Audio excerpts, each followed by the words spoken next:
Hey guys, welcome back to another episode of D&D with me, Z the Zendoc. We are launching into the next prequel episode of our Welcome to the Masquerade campaign. This episode is called If These Bones Could Talk. With me is Just Some Nerd playing the character that will be known as Omar Brown. But currently, you want to go ahead and say that name for me so I don't butcher it? It's Agasu. Agasu. Okay. Yeah. All right, so we're going to start out with a little bit of character sheet cleanup real quick, and then we will launch into the solo session. Let me go ahead and get us to our first page. And let's pull up Omar. All right, so holy negatives. All right, let's go ahead and start with some stat rolls since we've got everything else set up for him. All right. So 4d6.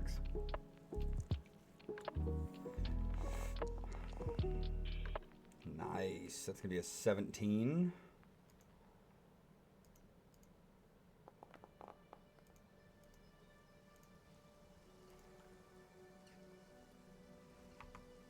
You get that one? It looked like 654, and what was the other one? 3 years. So that's going to be a 15. All right.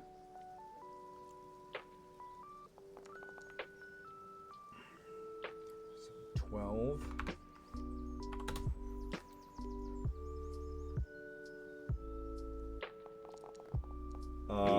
You get to roll. You get to re-roll 3 of those. Okay.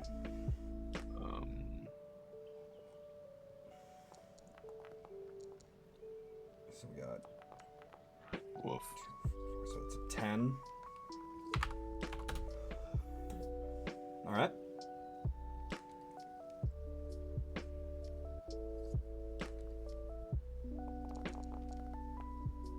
$18. Hey.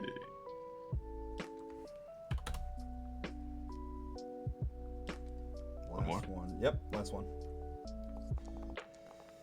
You get to re-roll one of them. Re-roll it again.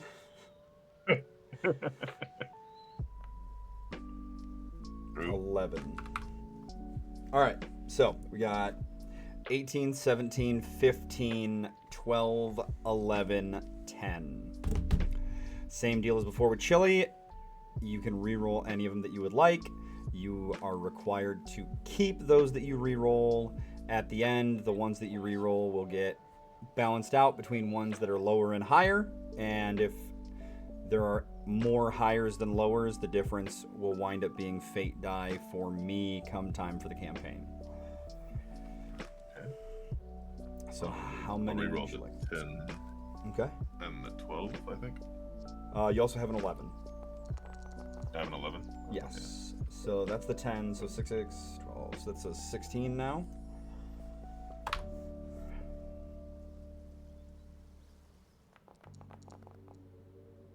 Another 16. So that's 16, 17, 18. He said there was an 11? Yes.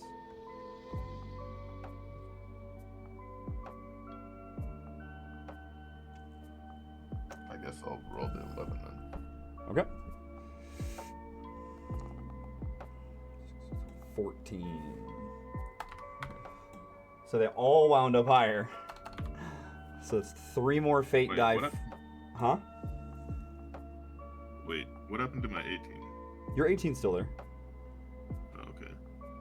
Alright. Because you have 6 stats. So you have currently have your 18, a 17, Right. 2 16s, a 15, and a 14. Okay. And so the 14 will drop to an 8. Alright. So I guess that would be 18.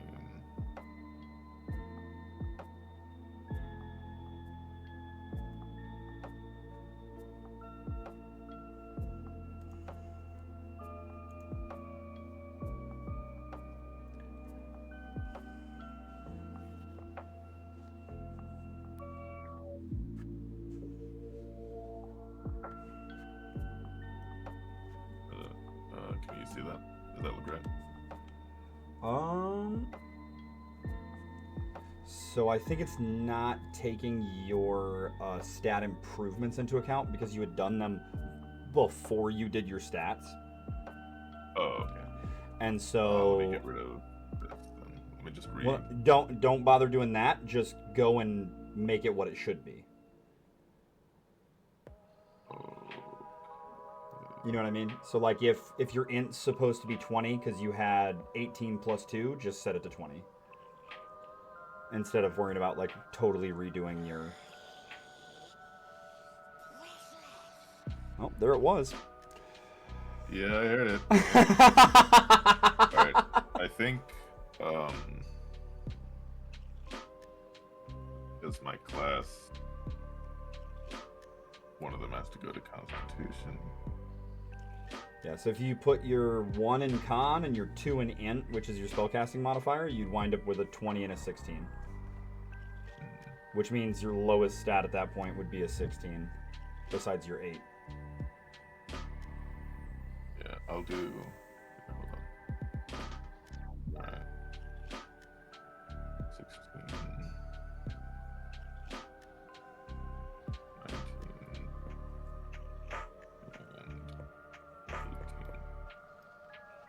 That you can do that as well if you wanted to. You could have put both into Int if you wanted for a 20 to get the +5, but that's up to you. Yeah, I'll wait for the... Okay. Yeah, so that is one thing, and like for anybody watching that's like looking for tips and stuff, in 2024 they did change a lot of the feats to now be half feats, which still gives the feat abilities generally, but also gives a +1 like a lot of stuff did previously. And so full committing to a ASI like stat boost instead of a feat is more of a handicap with 2024 rules than it was in 2014 rules, because you can still get feat abilities with a +1 to a stat if you play things smart. Yes, Mr. Frodo. It's over now. All right, so do you have any other... So did you already figure out your 4 additional proficiencies you were going to go with?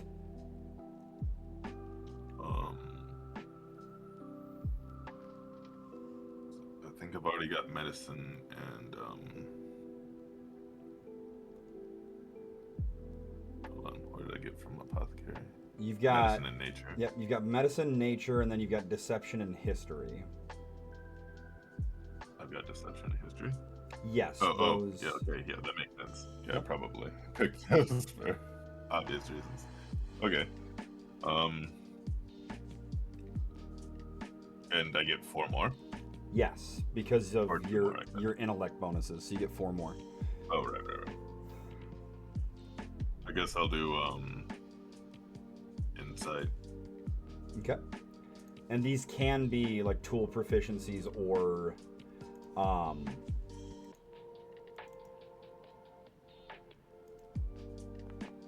I didn't mean to roll that. That's okay. That's a cool dice.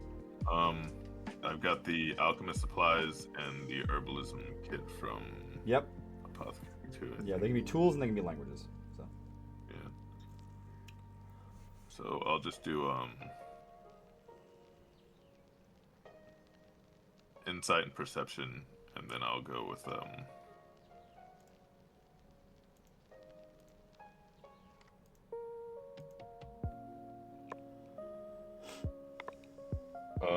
do I have to pick the languages now, or could I learn languages as I go? You can also learn languages as you go, yes.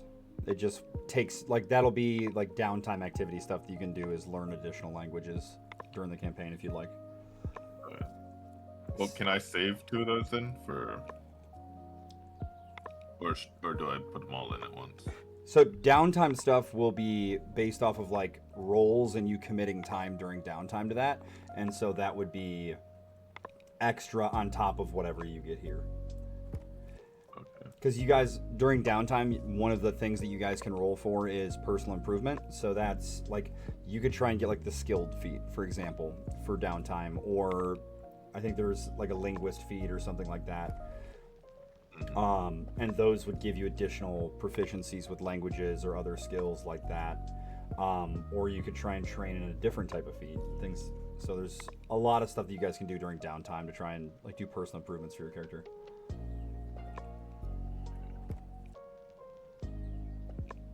Did you change the proficiencies for mine? Yes, I did your insight and your Right. perception for you already. Gotcha. Okay.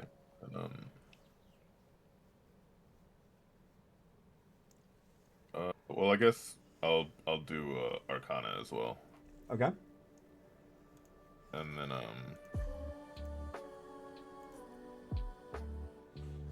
I would say you'd already have 3 for languages, no matter what, just based off of your background and your character. You'd have English, French, and then your native language as well from Africa. Okay. Yeah. So English, French, and Yoruba, I guess. But okay. If I've got languages, I'll just did Arcana. I guess performance. Okay.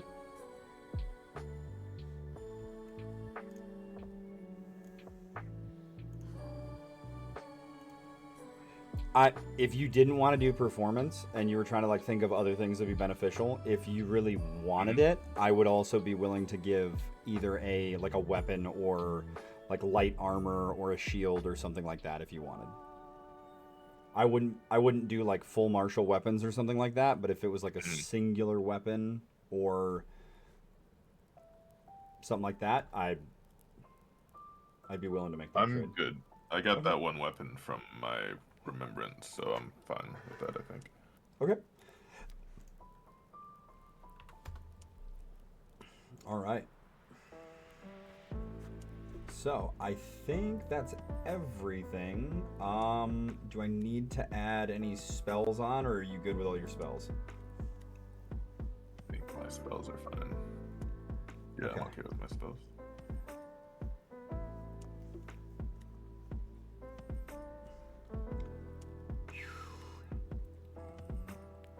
Alrighty, one sec. Let me just make sure there's something with your class real quick. The lonely man.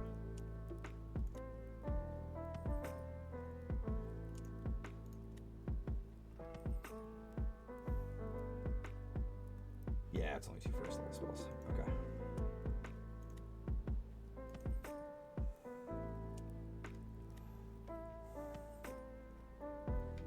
Hell yeah, we like to hear it. How's the video quality? Oh, is Chili watching? Yeah. Why is it rolling it again? Stop. I'm not supposed to watch, right? No, you can, because like this is all like stuff we've essentially like generally gone over, and there's no like tokens or anything on the board for you to see that I have hidden, because all of the characters like I won't have like tokens for characters that I'm moving around. We're just using background scenes. Gotcha. That's more during actual like campaign session when there's battle maps, things like that, because sometimes there'll be like hidden tokens to where like I can see the outlines of them and stuff, and I don't want you guys to be able to see that. In like Fog of War, where you guys can't see past a wall, I have full vision of stuff. Gotcha. Yeah.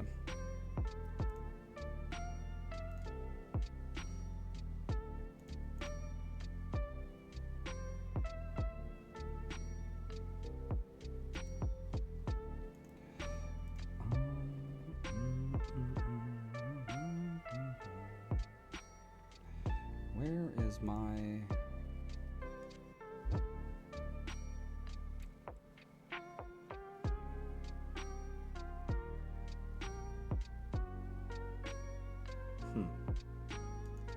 All right. So, with that being said, do you have any questions? Anything that you want to go over? Anything that you want to clarify before we get started? Anything else that you think we need to look at? I don't think so. Alrighty then. So, for those of you watching, we are doing the second short little like solo adventure episode for the different characters who will be part of the Welcome to the Masquerade campaign. This episode will follow Omar Brown, or as he was known in his first life, he said Agasu. Okay. Agasu. He is a slave brought over in the slave trade from Africa in the early 1800s to the French colony of Louisiana, just outside of the freshly created city of New Orleans, and he participated in the 1811 slave rebellion, which happened on the heels of the major Haitian slave rebellion in the early 1800s, during which he, as a traditional practitioner of voodoo, got together with a couple other voodoo priests and priestesses and conducted a ritual where they funneled magical energy into him in preparation for the upcoming battle, during which he did wind up meeting the end of his life. And our story begins at the ending, essentially, right? And he is waking up in a shallow grave in the bayous of Louisiana, where he has essentially been pushed to clear the battlefield and stop the spread of disease, which is fairly high in the early 1800s. Things like people are dying of things as simple as dysentery. We've got smallpox. We've got yellow fever. All kinds of different stuff. It's a wonder that his body wasn't burnt instead with the way things were back then. But hey, we're here for it. As you come to everything's dark, you feel kind of weird, almost like sensations aren't as potent as they were before. You don't remember going unconscious on the battlefield, and so the fact that you're waking up and everything's dark and you feel this pressure, stuff on your face, and this kind of numbness is very odd. What do you do?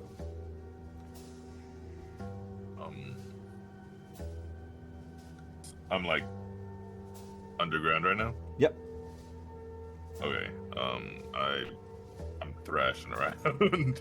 Okay, so you start thrashing. Like I said, it's a fairly shallow grave, and so after a little bit of thrashing, you start to see some light coming through the dirt. You're able to finally get broke out enough to where you can kind of sit up, and you look around. Go ahead and give me a perception check.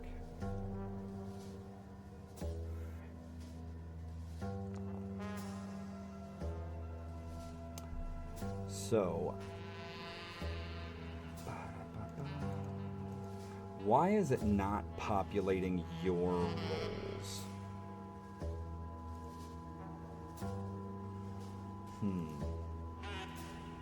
Let me try it this way.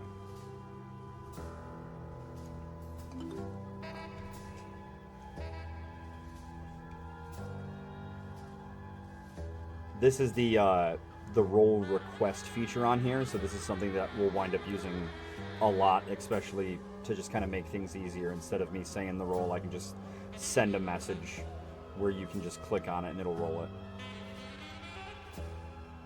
Are you seeing it pop up? I don't see it. So it should be, yes, it should be in the the OOC chat. No, nothing here for me. Weird. You didn't see my roll?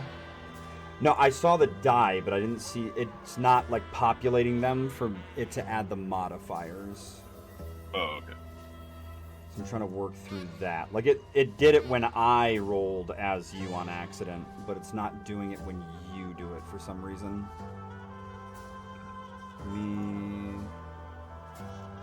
Yep, you're set as the owner.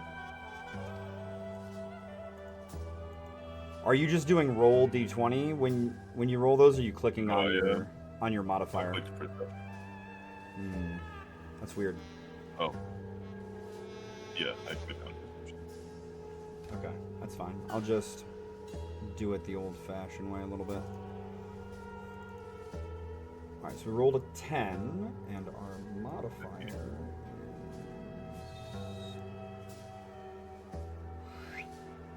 5, so it's a 15. So with a 15, you sit up, you look around, and you see all around you. This isn't just one shallow grave. This is a mass of shallow graves.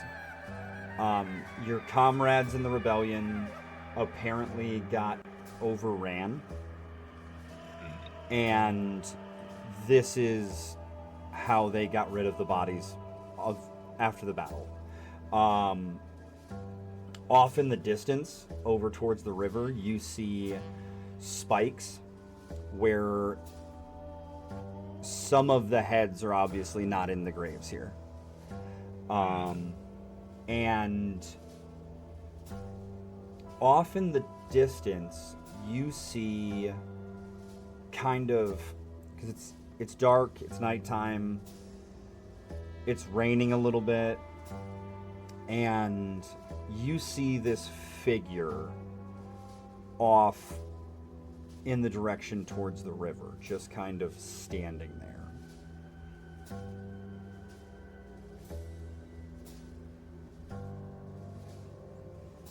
Okay.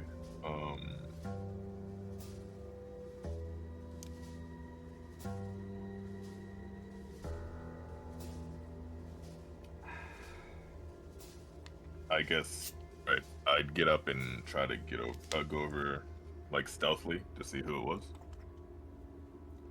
So as you kind of brace yourself to like pull yourself the rest of the way out of the ground and stand up, you look back up, and where the figure was, gone. There's nothing there now.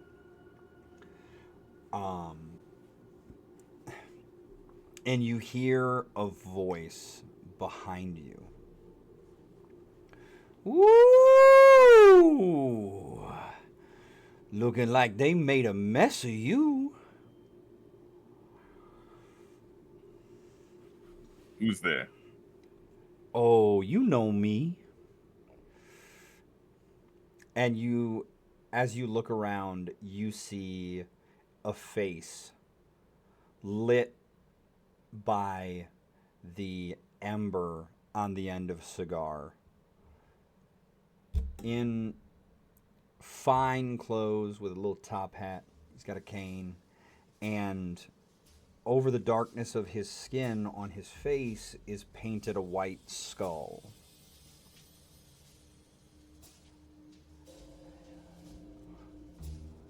I think you know me. I don't need no introduction.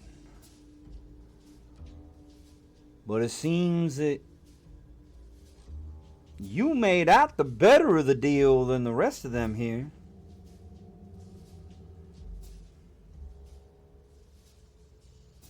What happened? Why am I not like them? As you try to talk, the more you try to talk, your throat feels really dry and scratchy. He goes, you might want to go ahead and look down.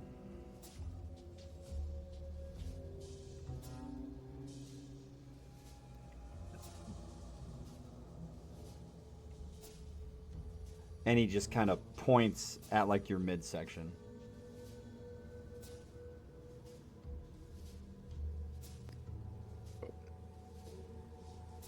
Okay, look. You see this a large patch of kind of missing flesh, and your innards just kind of starting to spill out of a hole there.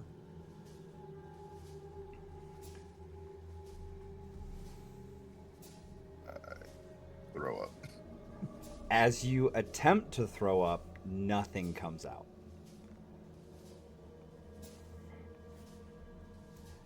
It's just kind of this like heaving retch, but it feels like there's nothing inside of your body. And in fact, it kind of feels like the muscles are almost kind of barely obeying your command. That the way you're moving feels very different from the way you moved before.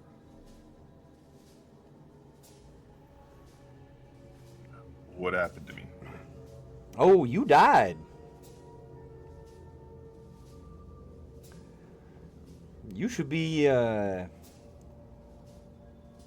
out beyond the gate with me, but instead, here you are.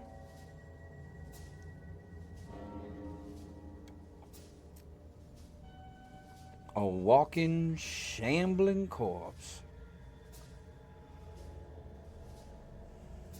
Well, you're here now. Take me over there, then. Well, you see, I can't personally end what existence you have now. There's rules against that. And the ritual that you and your friends did, well, and he gestures over to a side, and you see the corpses of the other 5 practitioners that assisted in the ritual. And he goes, they sacrificed their lives to add to yours. That's what the ritual done did. It allowed you to continue to fight well past when you should have been in the ground, and then also allowed, once you did finally fall, for you to rise back up. And if my calculations are correct, based off of the way y'all done fucked up that piece of magic, I'd say about each one gave you 5 years. So you looking at, right now, you'll be alive for an extra 25. And so unless I sent someone else as my proxy to bring you back to me, I just gotta wait.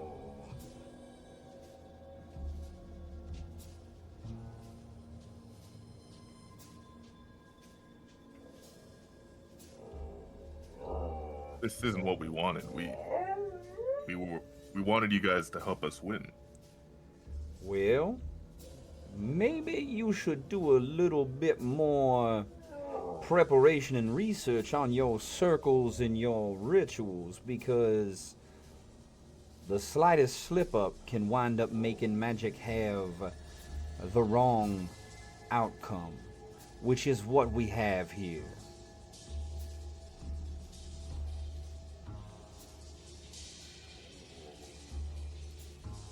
He takes a long drag on his cigar.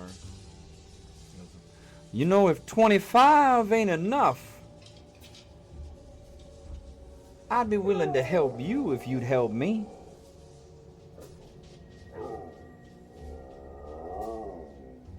I got into this mess asking you for your help.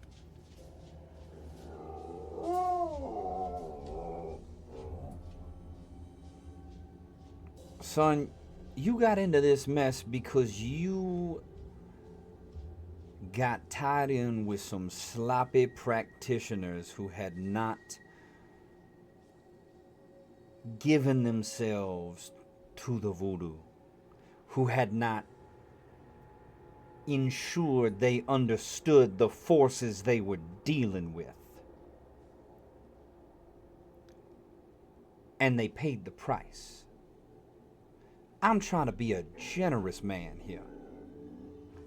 And I'm offering to help you now, and to help you not recreate the mistakes of your dearly departed friends here in the future. Unless you'd rather just be in the ground. I try to run. He takes a long drag as you run away, and you hear him yell, "The Baron always get what he owed. I'll be seeing you now." Where do you run?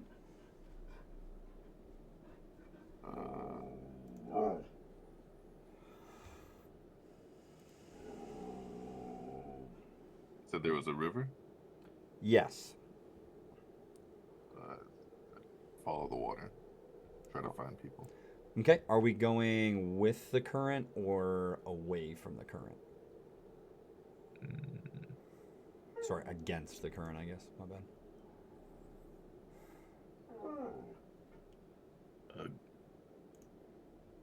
With the current. Okay, so that is going to take you...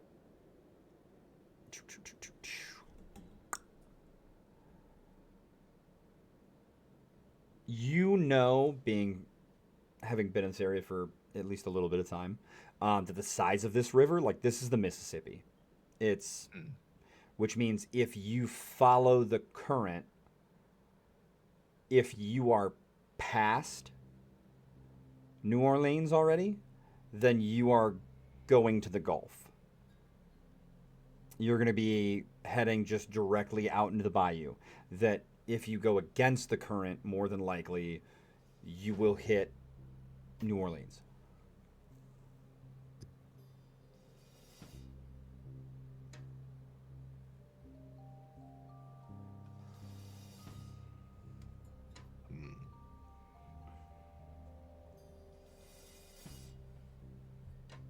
I guess I would.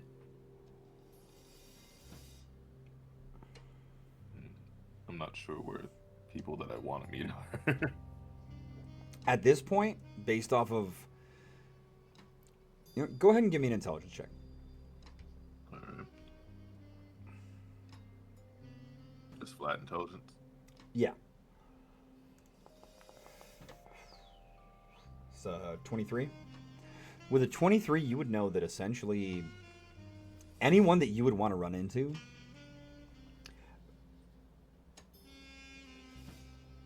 was more than likely lying in that grave with you.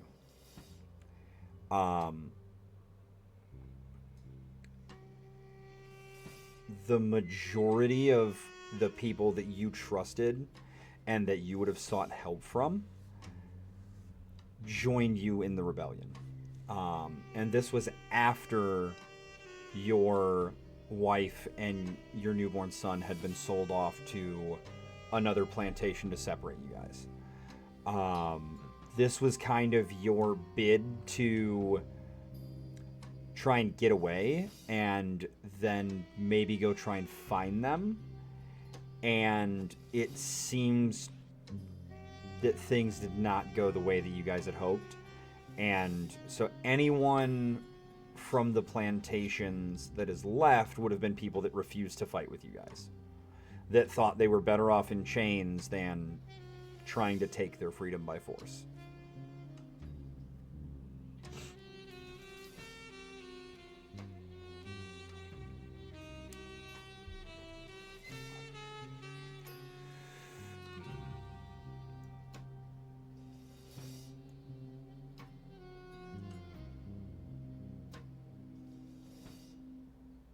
Okay.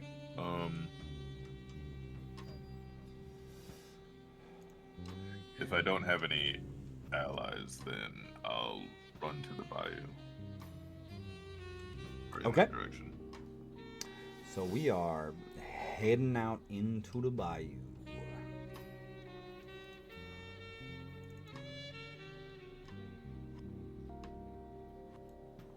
So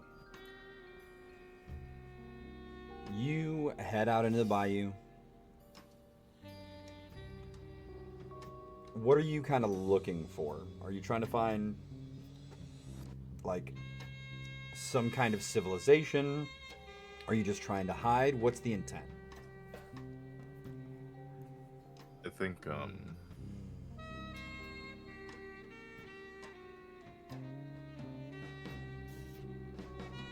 right now I'm a little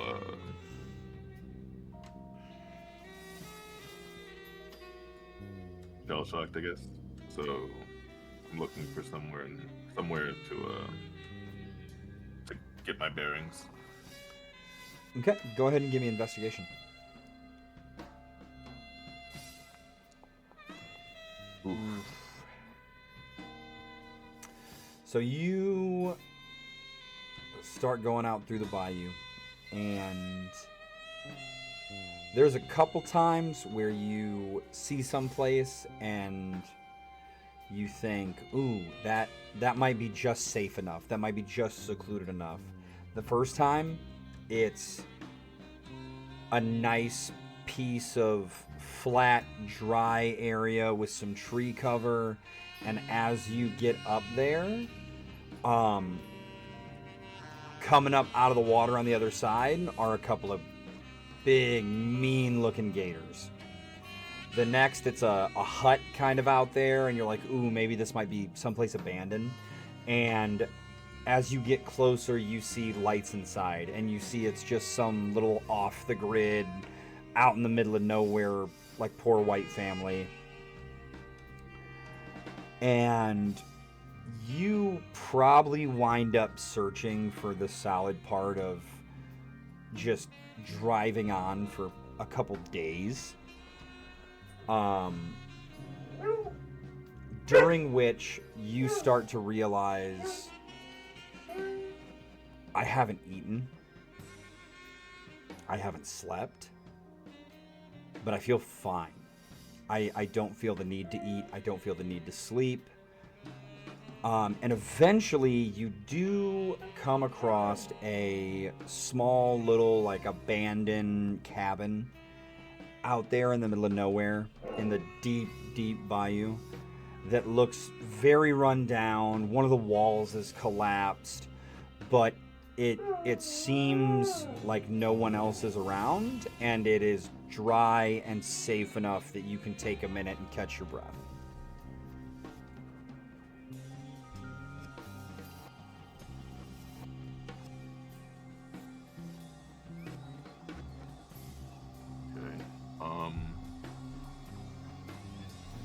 Am I still wearing, like, bloody clothes with holes in? Unless you had, because you hadn't said anything about, like, finding any clothes on anyone else, so I would say no, you didn't get anything new, and so you would still be...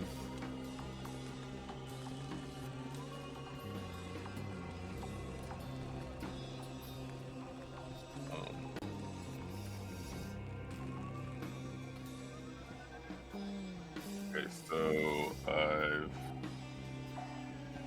it took me a couple days, but I guess I realized I'm running around in bloody stuff, so I need to find some way to make it look like I'm supposed to be around here. Like, I need to get proper clothes. Okay, go ahead and roll me an investigation check to see if you can find anything in that abandoned cabin you're in. Oh yeah, so you start rooting around in, like, the collapsed areas of this cabin, just trying to see if there was anything left over. You wind up finding, like, an old kind of rusty hunting knife and just some, like, kind of moth-eaten, threadbare, like, a big cloak and just, like, a shirt and some pants. Your shoes or boots, whatever you were wearing when you went into the battle, are fine. Okay.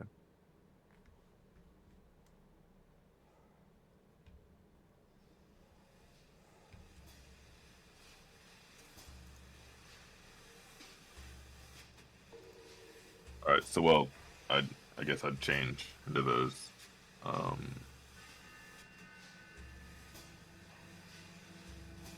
And I found a knife. You said? Yep.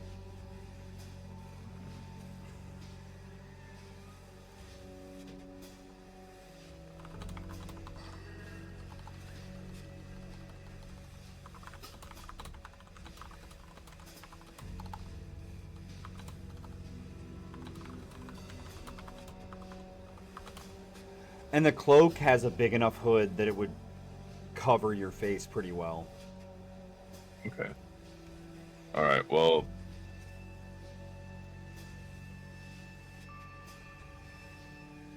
I guess now that I'll pull the hood over and I'll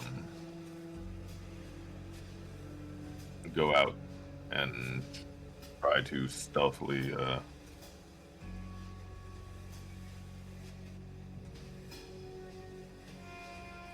make my way out of the south, I guess. Try to get away from these people.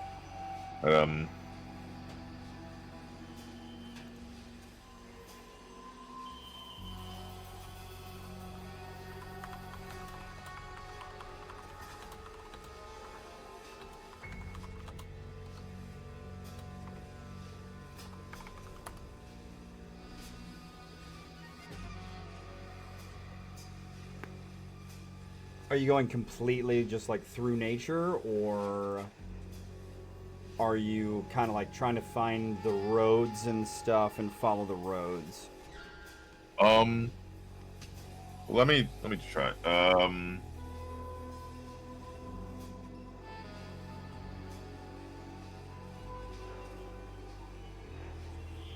think maybe I'll go in the river. Okay, so you're gonna just like walk the Mississippi up? Yeah.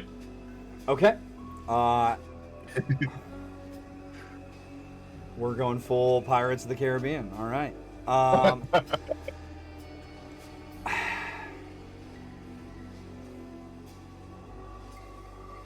Make me a survival check.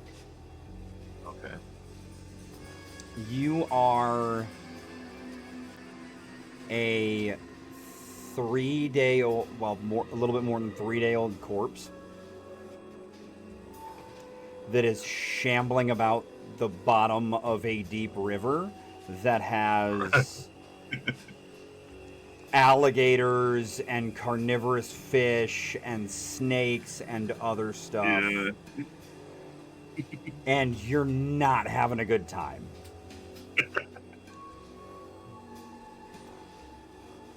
You are constantly being assailed by stuff and having to like bat them away.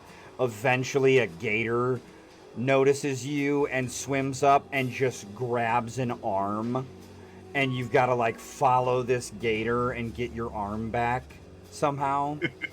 And you're able to manage through some use of your just like necromantic magic, like a little bit of your charnel touch to like sap its strength, and then you kind of get your arm back and you make your way back through.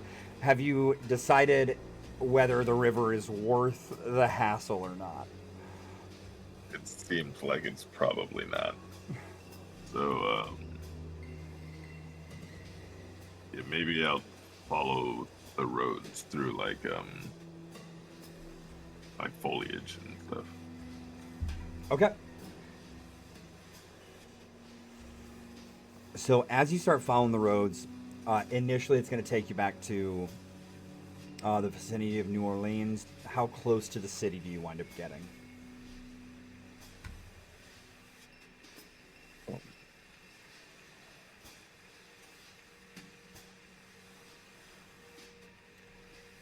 Are we completely avoiding it? Do we want to stop in and maybe try and kind of stealthily overhear some of the gossip around town about what's been going on since the rebellion?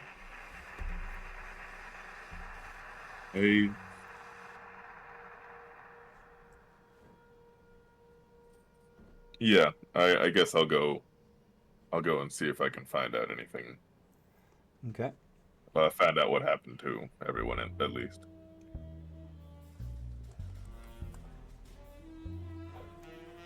Go ahead and roll me a stealth and a perception.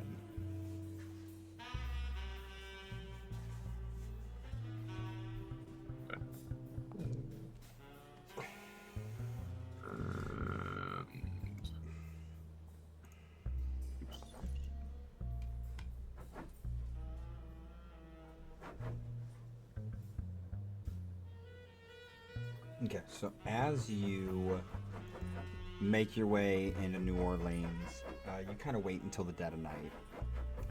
And with your cloak and everything else, you head in.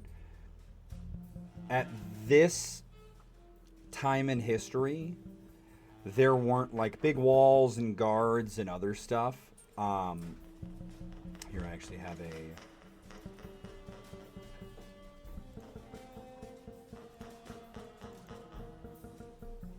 It was a pretty open, sprawling city. You make your way around town, and eventually you kind of like get around to where some of the more like taverns and stuff are, and kind of just hanging out in the alley outside the tavern, you wind up hearing just drunken talk of, "Oh yeah, that rebellion, what a shame. You know, really gonna put a damper on this bumper crop we were supposed to have. Labor force cut down at least by 1/3. Oof, gotta wait on the next shipment of cargo to come in. We can get them back out in the fields. Damn shame. Damn shame. You know, I hear the plantations up north of Baton Rouge were generally untouched by it, though. Apparently, the fire didn't spread that wide, so to speak."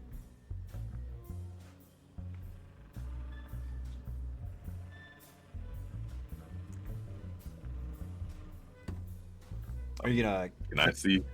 Sorry, go ahead. Go ahead. Can I see who's talking? It's just a couple of average-looking, like, probably based off of their attire, they're sailors.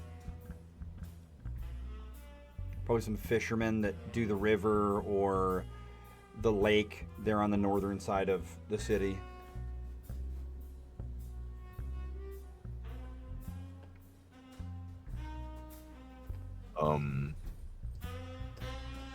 What time of day would it be? So it is right around probably like 10, 11 o'clock at night.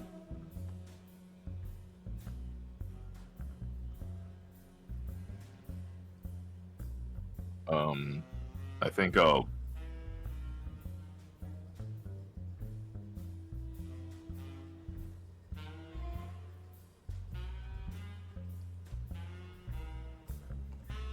hang around and follow the guy that was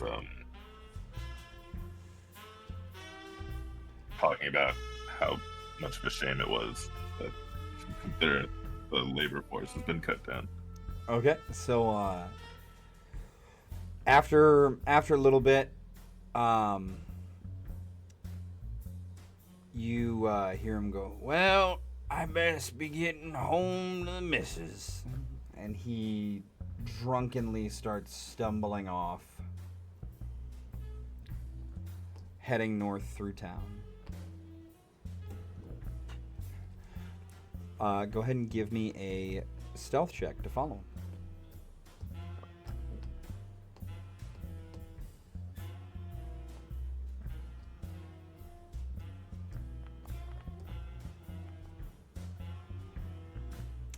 Based off his state of inebriation, I'd say, yeah, you're able to stay pretty undetected as you follow him home. As you follow him through the cities, heading north, up towards where, you know, like some of the docks are for the lake and people that work that area live. And you see him just this tiny little like shanty kind of house. He stops, takes a piss on the fence outside, opens the gate, walks in and opens the door, and he heads inside. Unless you'd like to try to stop him at some point. Oh, okay. Yeah. I'm not fast enough for this stuff.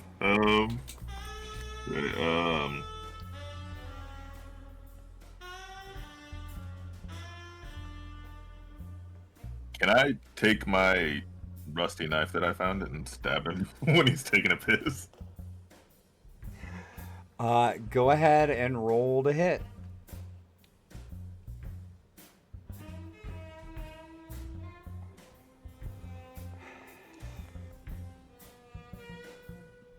Yep. So how are you stabbing him?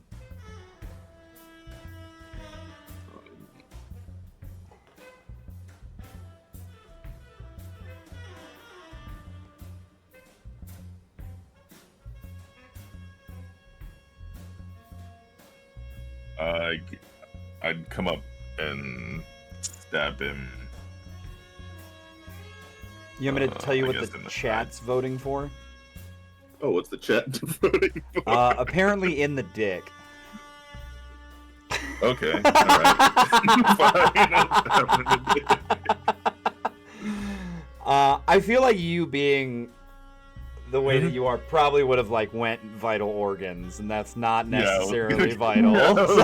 gonna go for the neck, but you know whatever. I mean, neck, kidneys, spinal column, yeah, like whatever. 'cause he's Dealer's drinking. choice. Dealer's choice, man.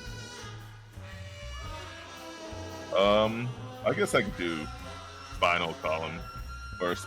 Yeah, to do So we're aiming for that one nice little spot right there, that triangle in the back that you wind up hitting some the inferior vena cava, spinal column, a little bit of like maybe like pleural cavity hit, as well as like diaphragm, liver.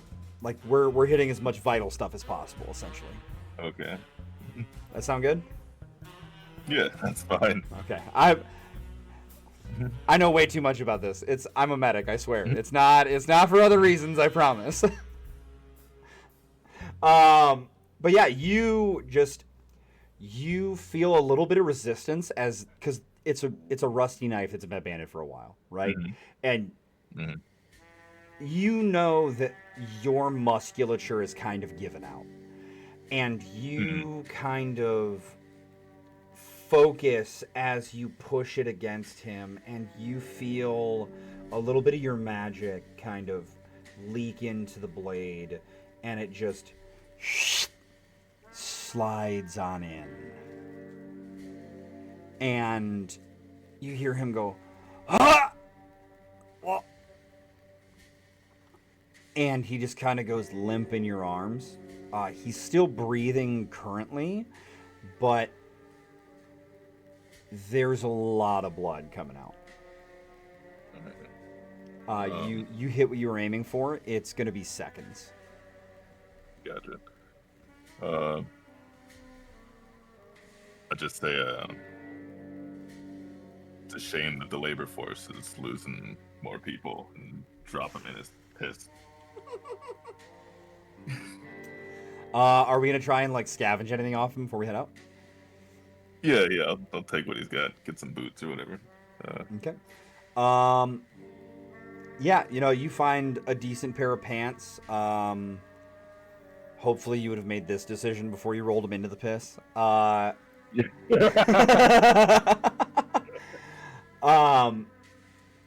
Some alright shoes, maybe a little hat, and you find a much nicer knife.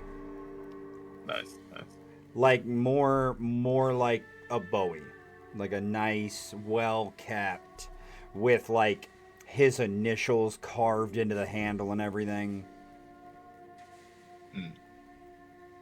Probably Gotcha. It was probably a wedding present, like frontiersman shit. Gotcha. As well as a little bit of pocket change. Okay.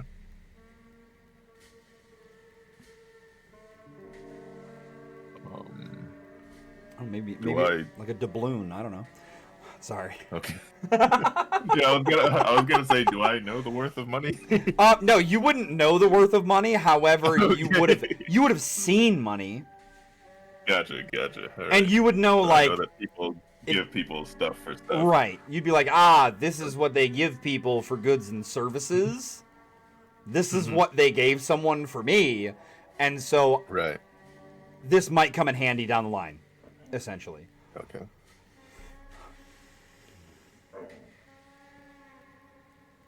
Go ahead and give me a perception check.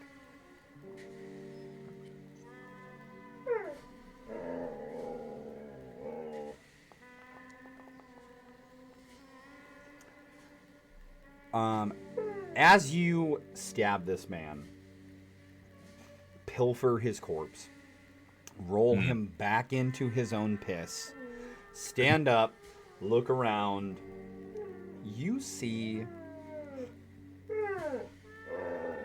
the same figure you saw on the riverbank,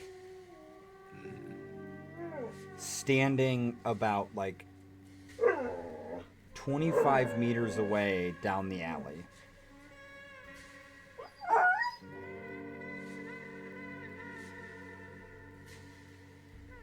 And by that I do not mean the Baron. I mean the first figure you saw immediately upon waking.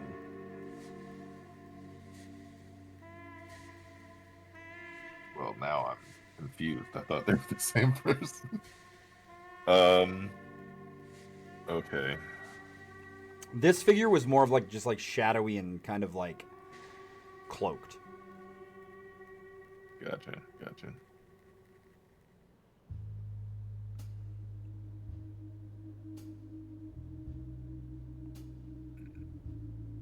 Why are you following me? Or are they near enough for me to talk to them? I mean, it depends on how loud you're trying to be. You do have a dead body in front of you. Yeah, let me go over to them.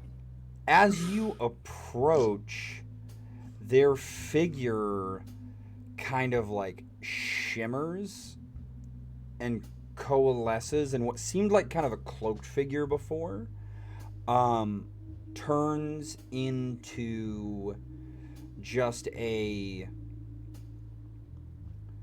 very nondescript kind of tan, like not like olive skinned or brown, but like a really tan white guy, with pale, like icy blue eyes, slick back hair, wearing just like a black, like 1800s kind of like suit deal. Not nearly as fancy and put on as what the Baron was wearing, but still like nice black clothing.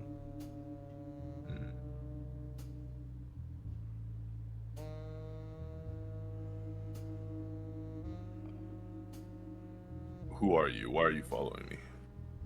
He looks at you. He says, I'm not following you, but do you feel a little better now?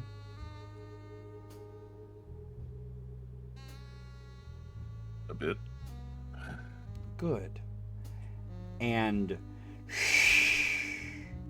in a gust of wind, he just kind of blows into dark ash and is gone.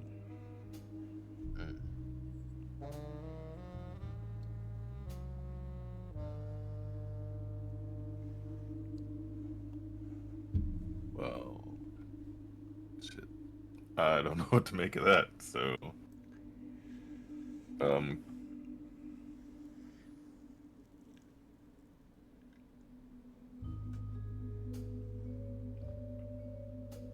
Could I do like a perception or some sort of check to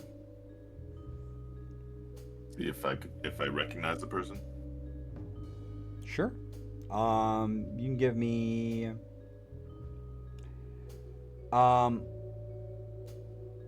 what do you currently think the nature of this individual is? Best bet is a ghost right now. So you think it's something otherworldly, something... Yeah, mystical. Okay, if you'd like to give me an Arcana check, you can. Okay.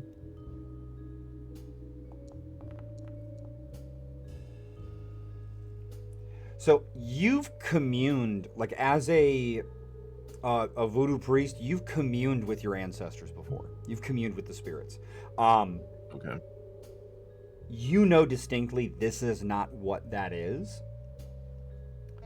You get a sense of kind of same, but different with the Baron.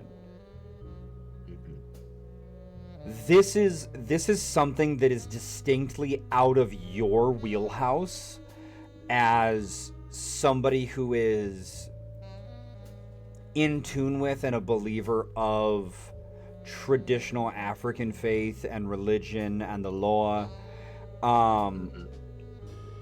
But there's something minutely similar with the Baron that you pick up on. Okay.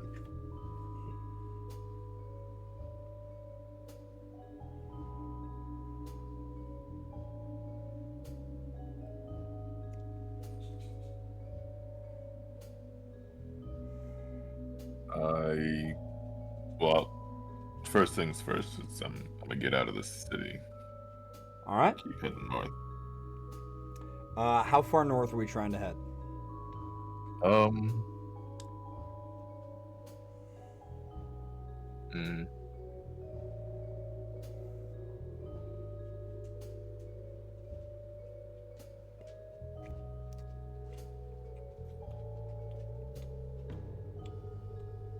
I'm not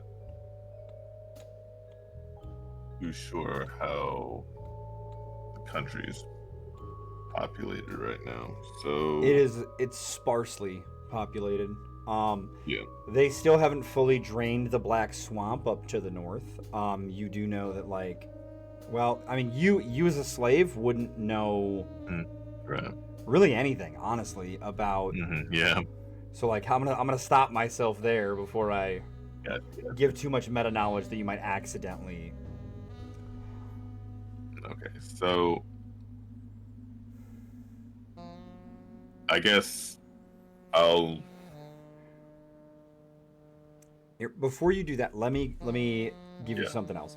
So as you you kind of watch this man into ashes, you wind up like looking around, and from the rain, there's a puddle on the ground, and your hood's kind of fallen back in your haste to search that guy's body, and you see like part of your face has started to like slough off. Your body is in like full starting to decay.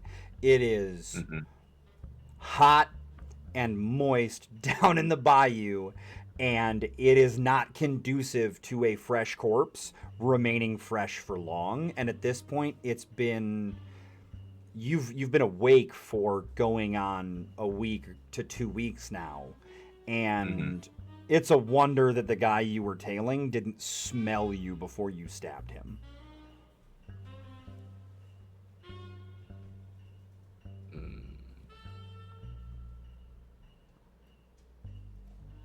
I need to figure out what's going on with me at this point.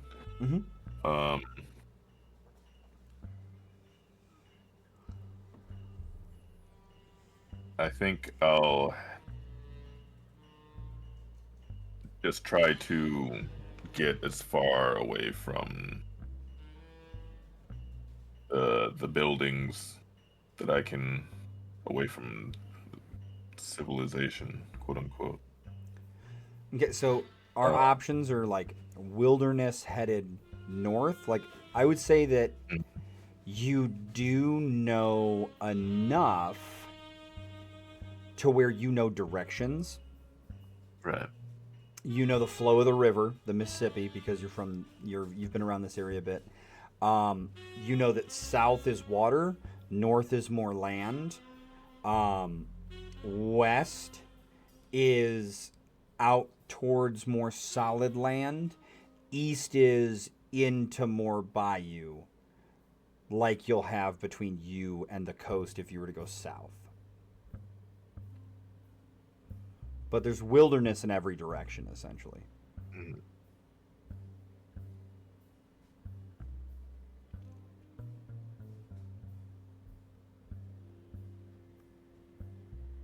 even in Africa, staying near waterways like the river and traveling along them would mean eventually running into civilization again, potentially. Right. Like I'm thinking. we're at a point in the Go ahead. 1800s. We're at a point in the 1800s where like civilization starts around water. Like that's a well-known, well consistent fact at this point. Right. I think I'm gonna head west. Okay. Yeah. Okay, so give me a survival check.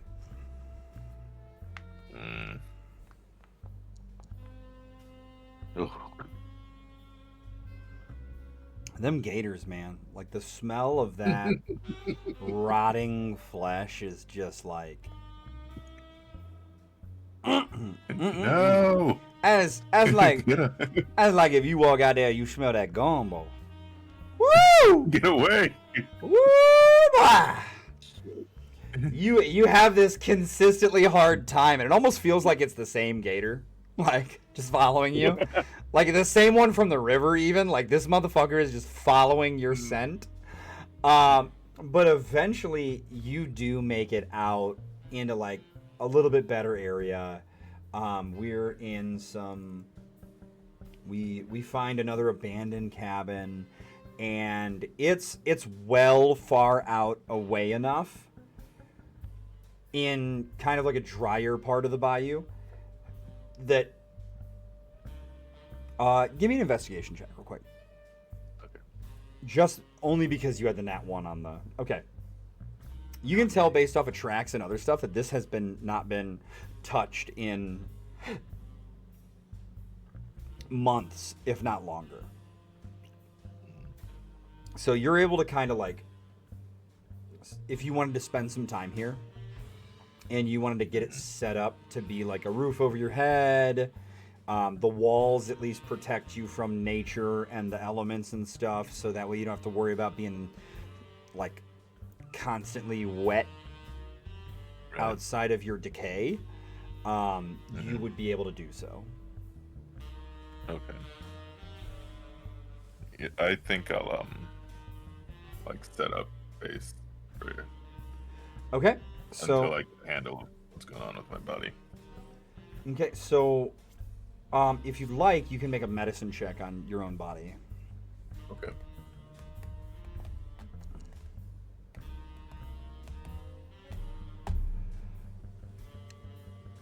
Life wasn't pretty in the 1800s, especially for a slave.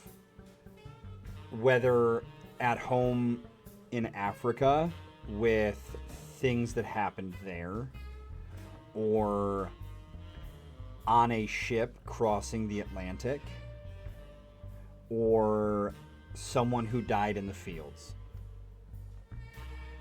A decaying body is not something that you haven't seen before. You understand that, like, you've come to terms with the fact that you did die. Like, there's no denying that at this point. You died. Your consciousness is still here, but your body is returning to the earth. And you may not have watched a human body fully decompose, but you've hunted and harvested enough animals in your time that you understand that eventually the end state of this, where it stops, is bones. Eventually this looks cleaner. It's not dripping, gooey, nasty, stinking pieces. That eventually all of that goes away, or could be taken away if you wanted to attempt to do that. And you would then be able to kind of try and maybe spend some time doing similar things where you kind of utilize maybe like some animal fats and other substances to seal up porous bone and kind of turn it into something that's going to be more stable over a long duration.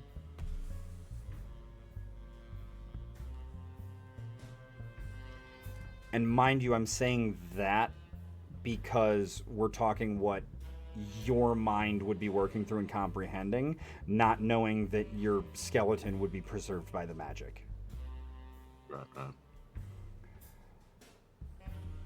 You and I, outside of the character, fully understand that he would potentially not. Gotcha. What do I have a sense of smell? No, not really. Okay. Especially of yourself, because you've been in it for so long. Mm-hmm. Okay. I think if like you had walked up on someone like this, even in your undeath, you would kind of like magically like have an olfactory kind of sensory perception, but because you've been the one slowly decaying, you've automatically acclimated to it, so you don't notice it. Okay. Visually, however, you look fucking disgusting when you look in the water and see yourself. Okay.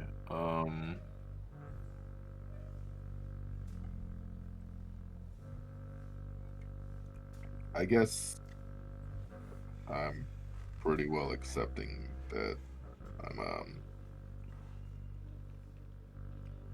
a dead guy with a bunch of smelly meat on me. So Oh, one sec. By the way, I forgot to do it at the start of session. Trigger warning for anyone for topics like slavery, torture potentially, murder, gore, things like that. Like, there's going to be some topics touched on throughout this session and already have been. So just be aware if you're currently watching. If you don't want to see or hear those things, then potentially this is not a session to watch. That was not for you. That was for anyone watching. yes. Because I forgot to do it at the start because we had so many like technical difficulties, and I was like, we're finally started. And then I was like, oh yeah, I just said like he looks disgusting and he's decaying. I should probably like throw a warning out for everybody. Because it doesn't get prettier from here, potentially. Like, there's other stuff we could go into that is very rough. So, yeah, sorry to cut you off.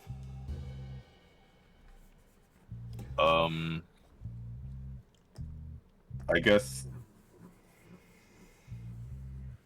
I'm going to try to clean up a bit. Okay. I'm going to spend some time in this location, and I don't think I want to go out as long as I know I'm covered in rotting stuff.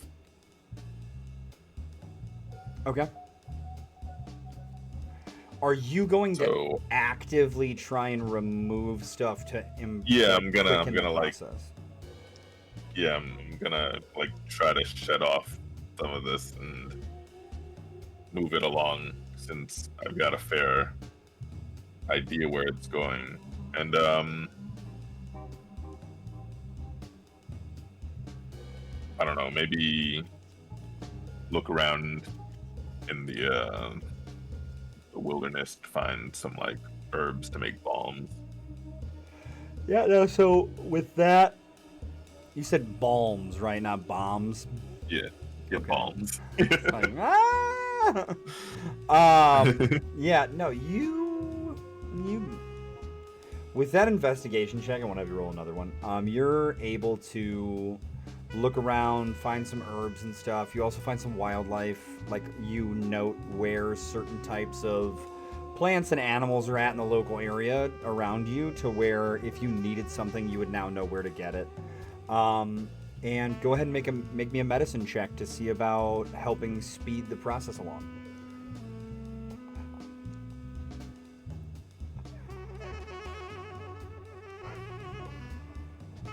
So you've got enough knowledge of the human body and how to like clean stuff up, whether from doing it with animals or doing it with preparing the dead as part of your previous duties, potentially as a voodoo priest or practitioner. And so you're able to generally kind of help it along. It is a little bit difficult, however, at times when trying to work like one-handed, especially offhand, Mm-hmm. things like that. Um, but yeah, you finally get to a state where you are stripped down to bare, gleaming ivory. Go ahead and give me an Arcana check.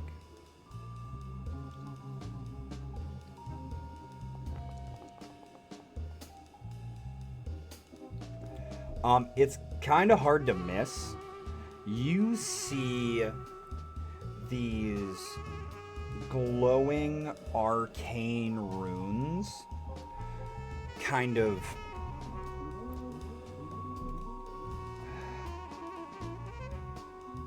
etched into your bones all over your skeleton.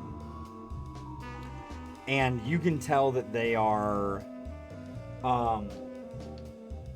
maybe not like your tribe's specific dialect, but they are whatever the like magical runic language for voodoo and hoodoo would be.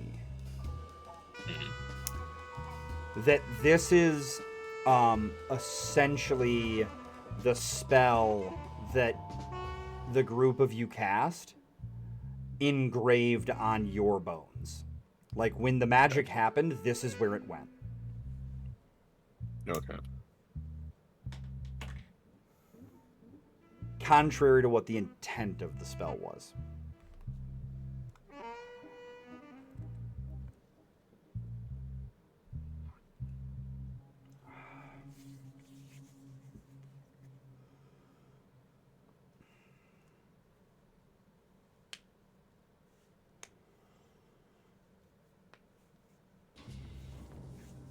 Okay. Can I try to do, I don't know, like a ritual or something to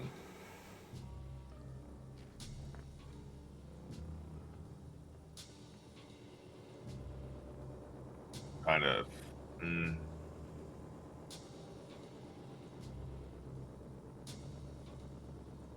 I'm looking for allies, or I want to look for allies, Okay.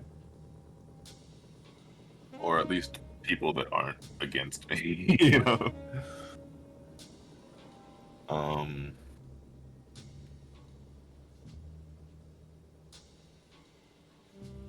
I really don't want to ask Baron Samedi. So, um,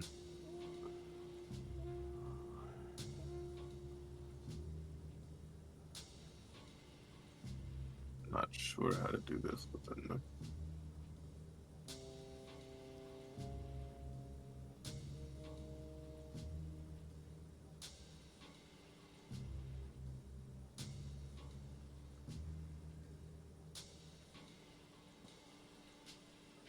Okay.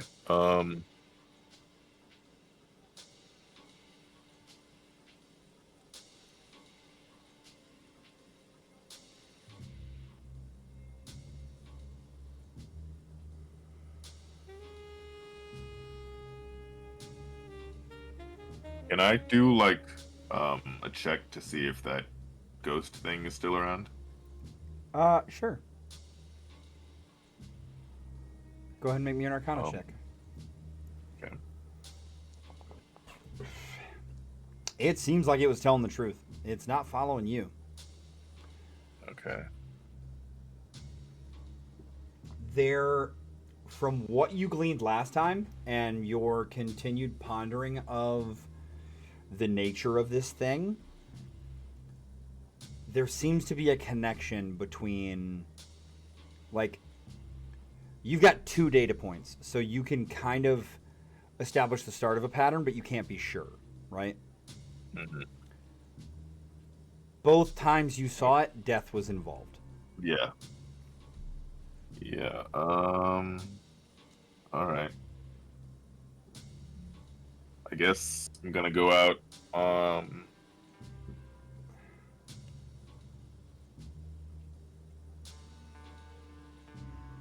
to find another. Well, I know where the animals are. Can I try them? In what way? Can I go out and kill an animal, like a sacrifice or something, and see if this spirit shows up? Sure. You go out and you catch like some small game. Fairly easy since you know where they're at. You've hunted before. And now you also have the added benefit of you don't smell like a person. You kind of just don't smell at all anymore. Hmm. And so you don't really scare game off. You're not something that they've developed this feeling of that's a predator, like they have humans. And so they're less skittish around you, which is kind of ironic. Yeah, feels bad. And what do you get this little? We'll say that you got a doe. Okay. Do you just immediately just knife it and kill it, or do you kind of like grab it and you're gonna do something before you kill it? I want to.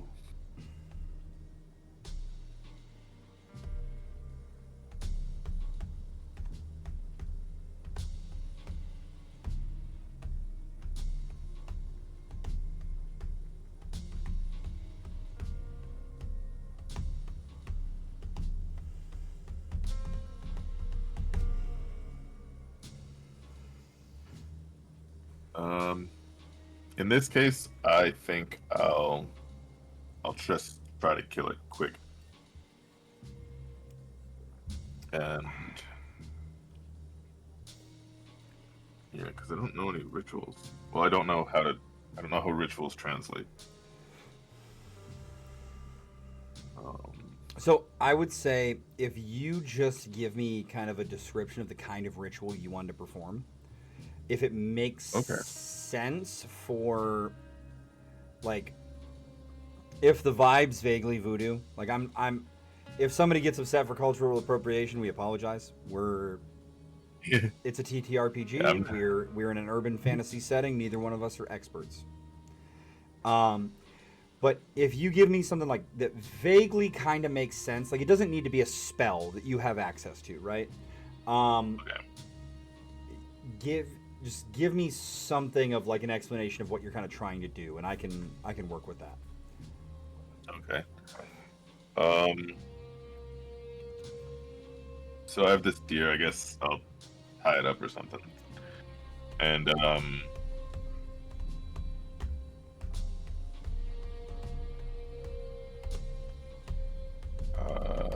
don't.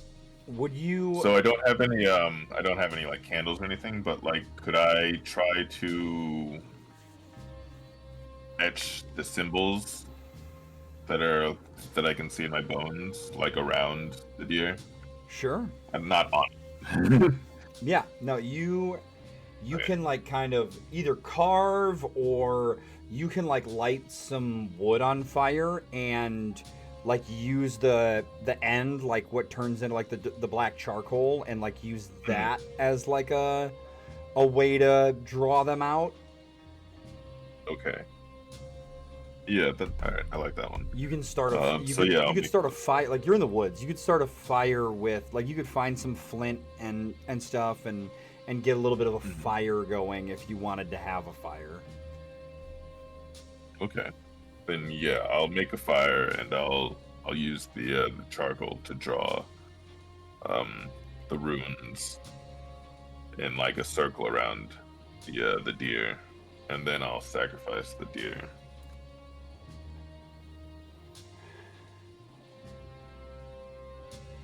Okay, so you finish drawing the last of like the circle.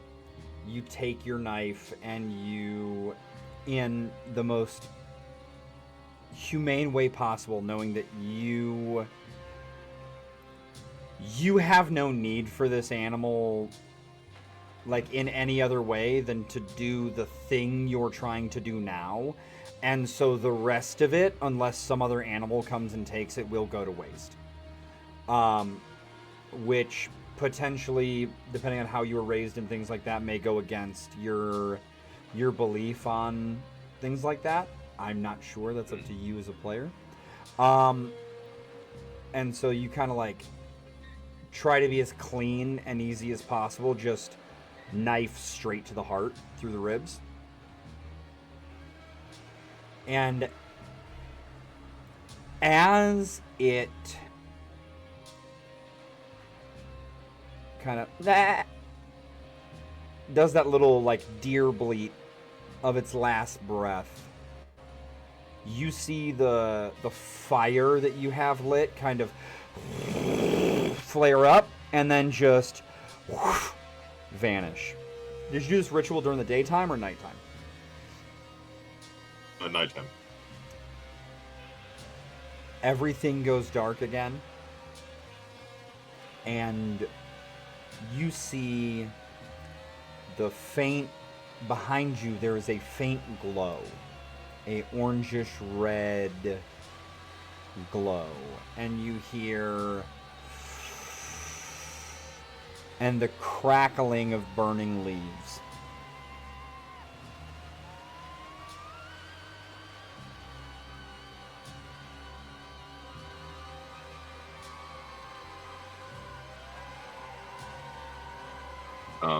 I head over to the glow.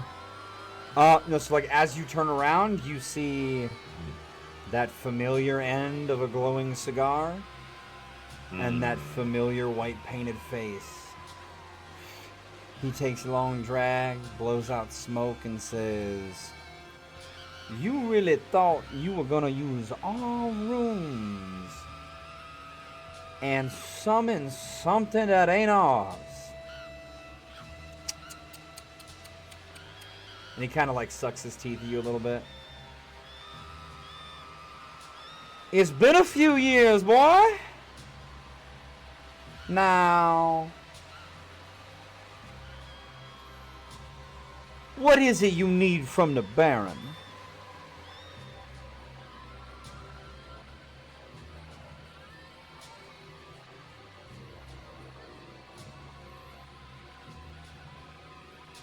"I'm always willing to help a worshiper in need."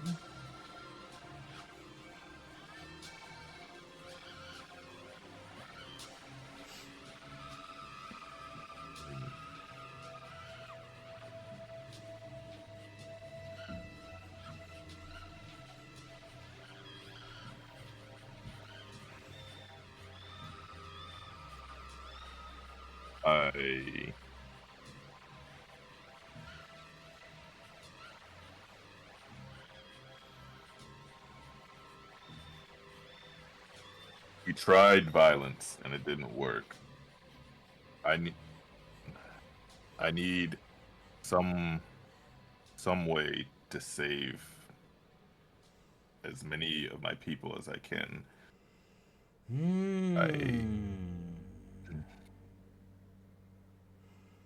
Why?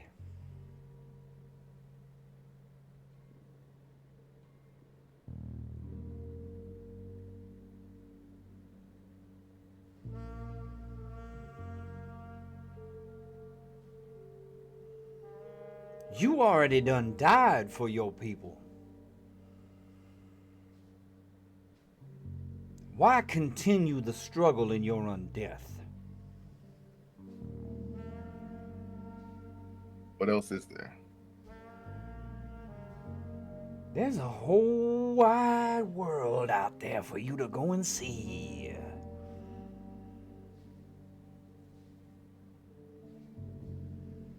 Things to experience, vistas your mind hasn't imagined. And as someone who believes in me, you could take me to places I ain't never seen before. You will spread the name of the Lord from, what is it they say up there in Washington, D.C.? Sea to shining sea. wouldn't that make the white man mad? Why continue to break your back to try and fight the yoke all on your own?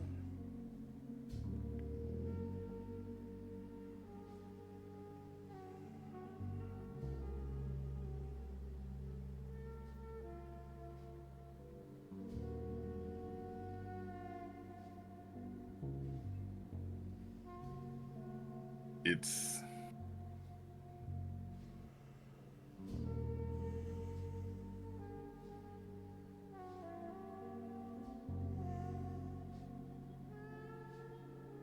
not right for me to just abandon the people that we fought for.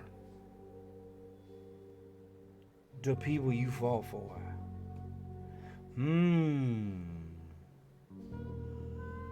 He smiles, a knowing little glint of understanding in his eyes.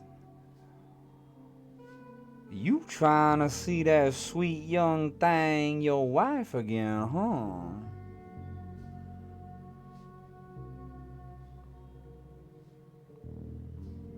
Well, Her and my son. But there are other people, there are other children. you want the good news or you want the bad news?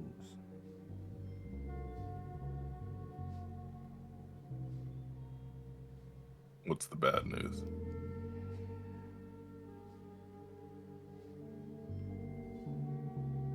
It wasn't pretty.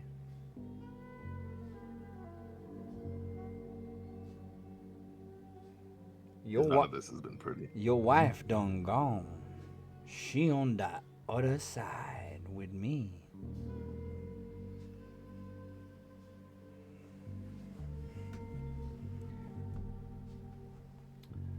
Disease done took her life not 6 months ago.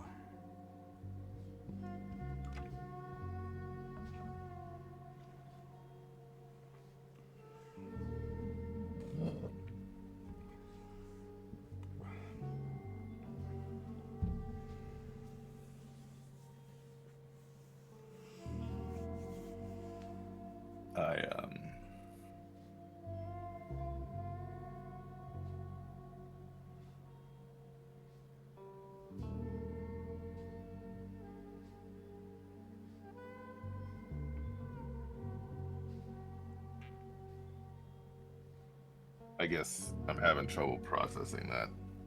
I was out here. And, How well do you think you tracked time while you were out here? I don't. I know it's been a while, but I don't think... You think you were more focused on the task at hand and like... Yeah, I don't think I was thinking about time. Do you want to ask him how long it's been since you guys last saw each other?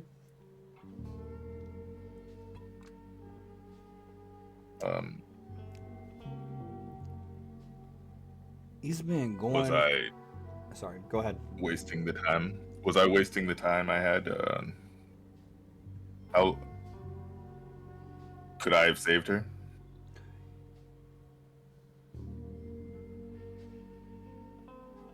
Maybe so. How long? Maybe no. Sorry.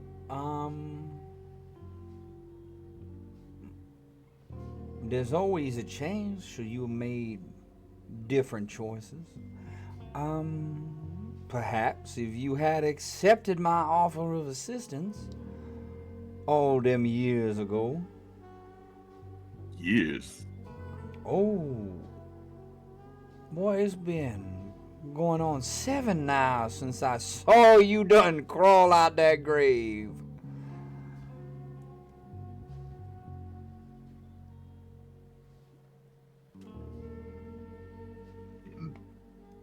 What about my son? Where is he? Is he alive? He alive.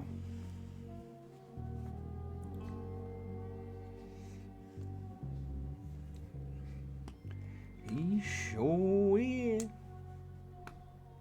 However, I can tell you right now, I tell you where he be. You just gonna run in and get your own self burnt up and get him put to death as well. So, instead of telling you where he be, how about I tell you how to save him?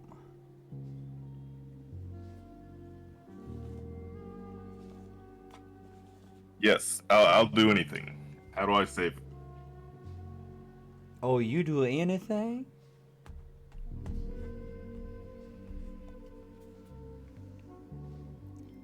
I I get on my knees. And I say yes.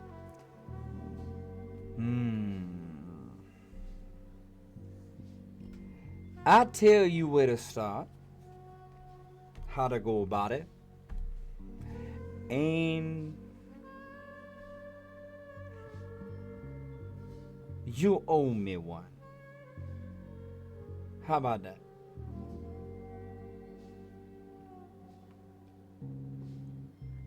I'll give you whatever you want. It sounds like a deal. And he holds out his hand.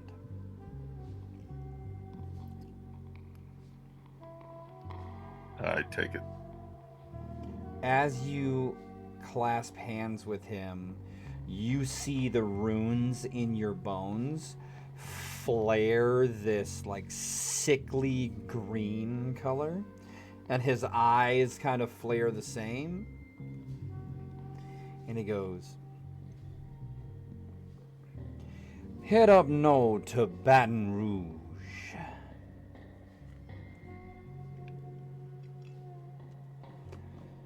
Look for a man named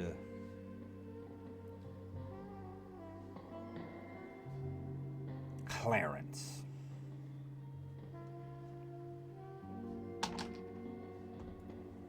Clarence will help you. He'll set you up real good. Put you right back in your stomping grounds of New Orleans. He'll help you save your people. Give you exactly what you want. You do that, and eventually it'll lead you to your son.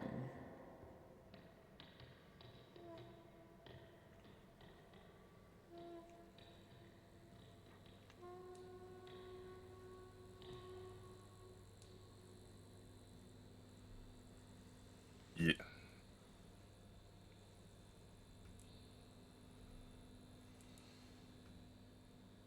Thank you.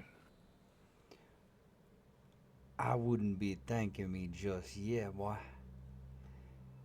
As I told you before, he takes a long drag on his cigar, blows the smoke out, and it's like way more smoke than should come out from somebody taking a cigar drag. And you kind of like see his form wisp away in the smoke, and just this echoey voice all around you go, the Baron guess what he's owed. And he's gone.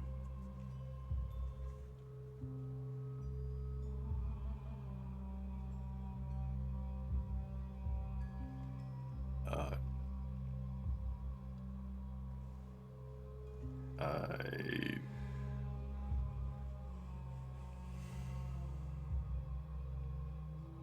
I guess I pull the hood up and head north. All right. So you head north. It takes you quite some time to stealthily move through nature up towards Baton Rouge. I assume that you kind of like stick to where you generally know you could find the more like major roadway, but you're far enough off of it that you wouldn't be seen from it. Yeah, so I can. Just for ease of navigation. Yeah, make sure I'm heading towards it. Yeah, so you make it fairly easily. And as you are noticing more and more traffic each time you check the major roadway, you can kind of tell you're getting close to a city. It's been a couple weeks to travel on foot. And go ahead and give me a perception check.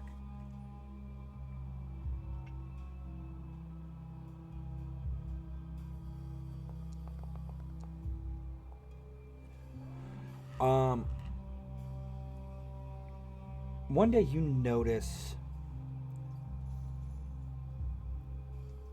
smoke in the distance out a little bit further away from the road. You know you're not near any plantations at this point. It's still pretty heavily wooded, and you're not close enough to the city to where it would be the smoke of the city. And so it must be like a camp or some other small thing out there.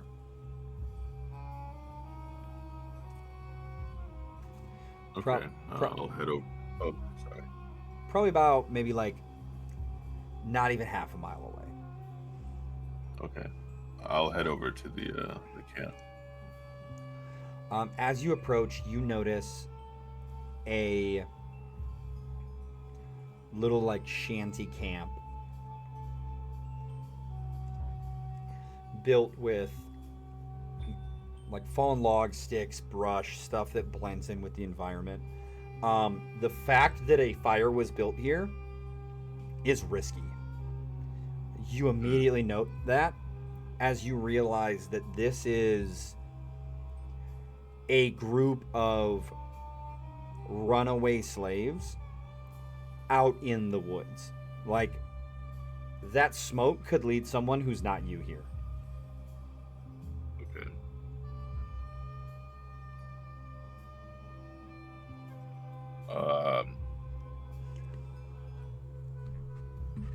I stop at the fire. You just run into their camp, like, because there's people. There's like maybe like 15 to 20. Mostly men. There's just a couple women and like one or two children with them. So you run in and you start stamping out this fire, and sorry, go ahead. You fools are gonna lead the white men right to us. What language do you say this in? Yoruba.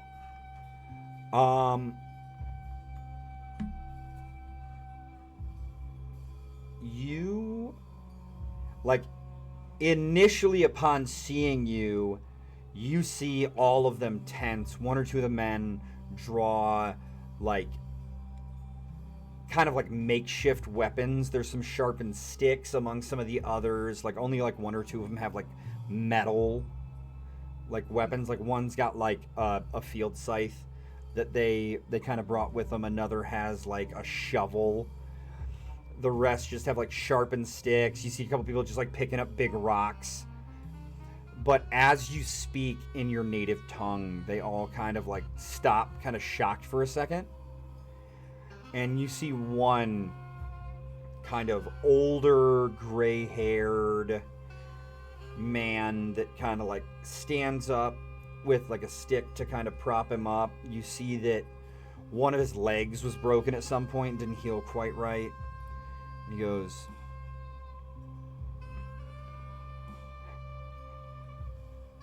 "We didn't have a choice.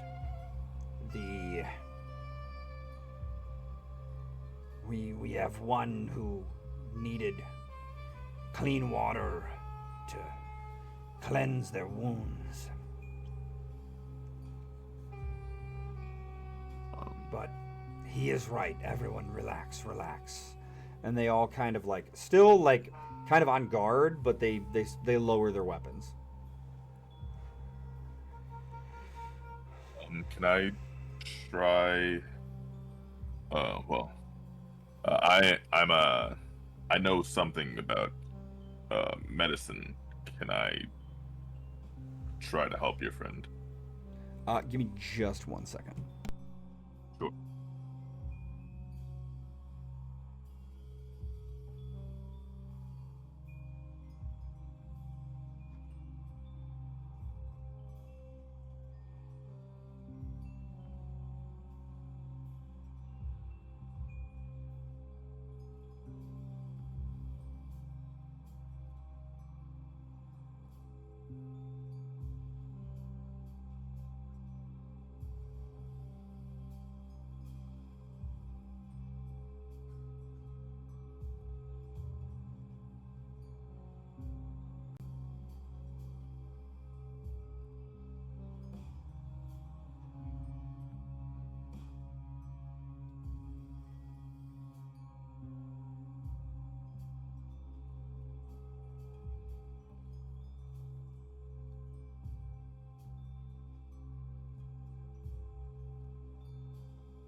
The old man looks at you and he goes, that would be much appreciated.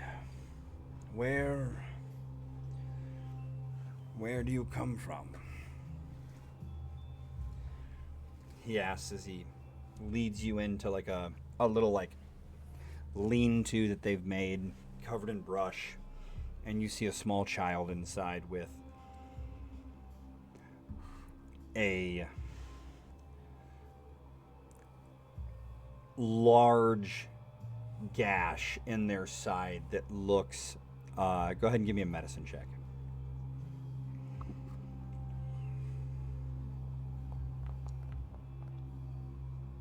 It's infected, like pretty badly. The child's feverish, they're unconscious, and it looks like there are already like maggots starting to infest the infected tissue. Okay.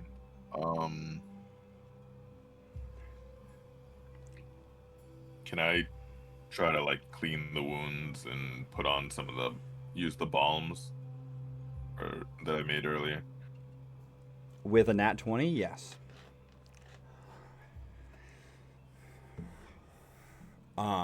You set to work.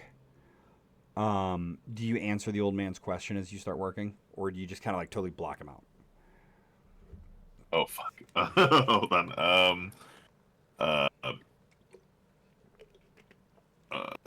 they took me from West Africa. Yes, but where do you come from now? Oh,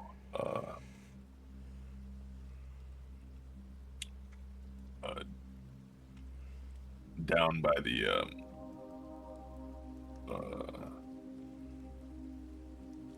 end of the river.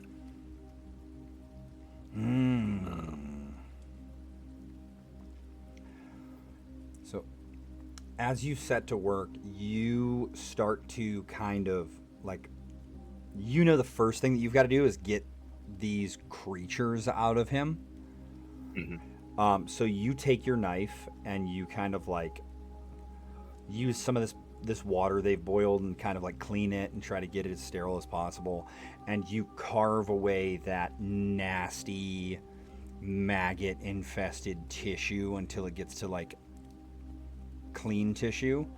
As you start to cut into the child, a woman starts to kind of freak out. Roll me a persuasion check.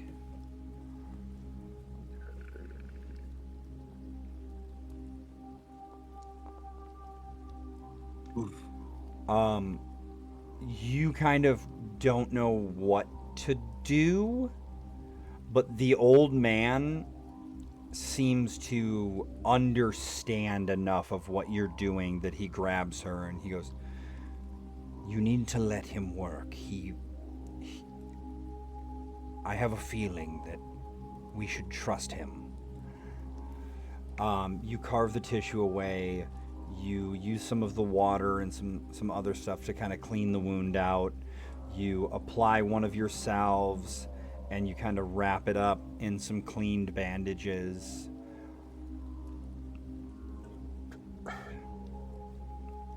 And you said he's feverish, right? yes. Could I possibly use spare the dying on him to try to stabilize him as well?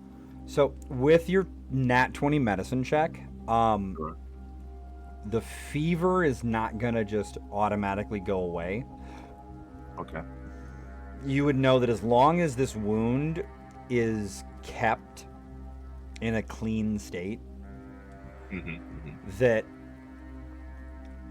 given time, what you've done would eventually break the fever.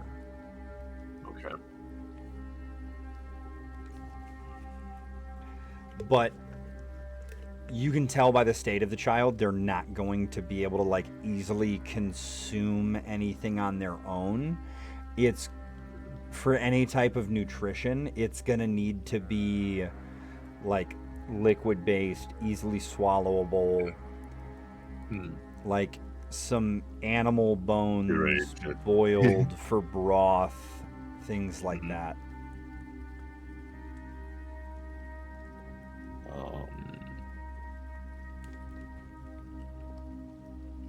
I've I've done what I can. You have to keep the wounds clean. Maybe I can go and look for food. So they have some stuff around camp. If you told them what to do, they would be able to. All right.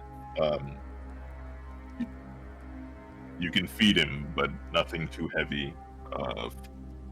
Think broths. Do we have porridge? I mean, it would be something that you'd maybe know about. Just like water, like hot water soaked grains. Gotcha.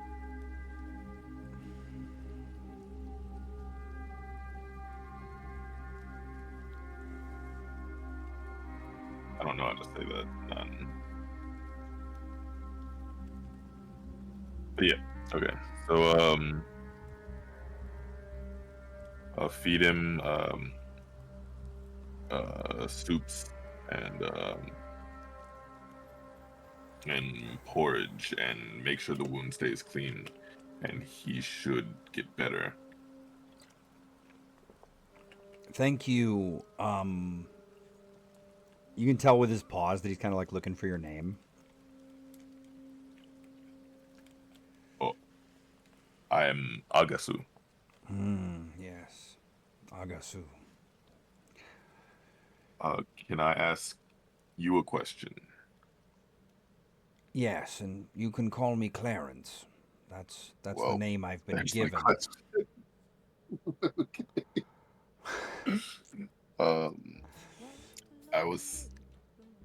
I was told that someone called Clarence would be able to help me save more of my people. Well, I don't know how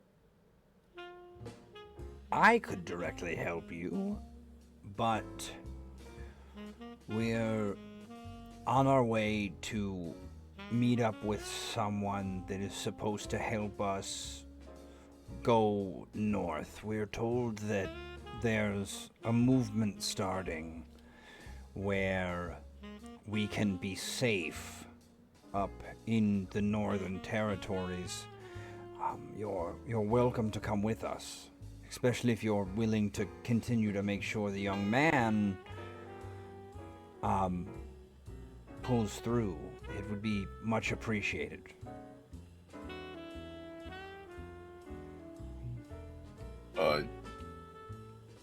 Yes, I'd be happy to work with you.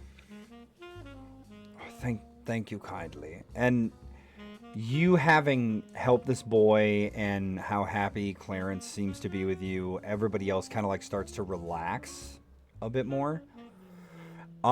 You spend the next couple days on the move with them, making sure that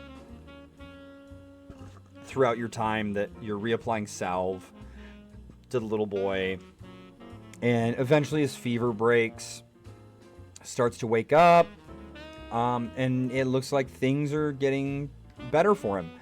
Days turn into a couple weeks, and eventually you guys make your way north, and you guys come to a house in the middle of the night, and Clarence kind of stops everybody at like the edge of a tree line. The house is like out in a field, and he goes, Agasu, if you wouldn't mind lighting a here, and he like pulls a lantern out of a bag. He goes, open the shutter towards the house 3 times.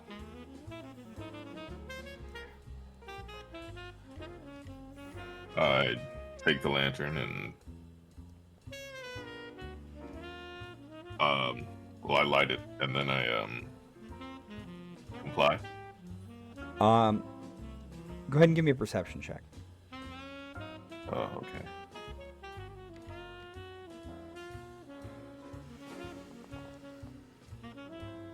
Yeah, I'm overly trusting you first. Go ahead. You don't see anything.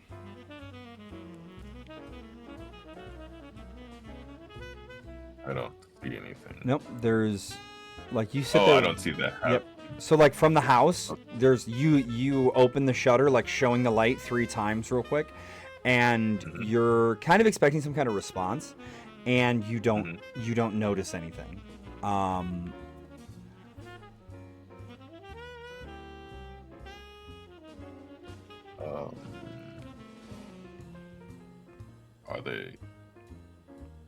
Are they not here? Well, maybe they just didn't see it. Try again. Okay.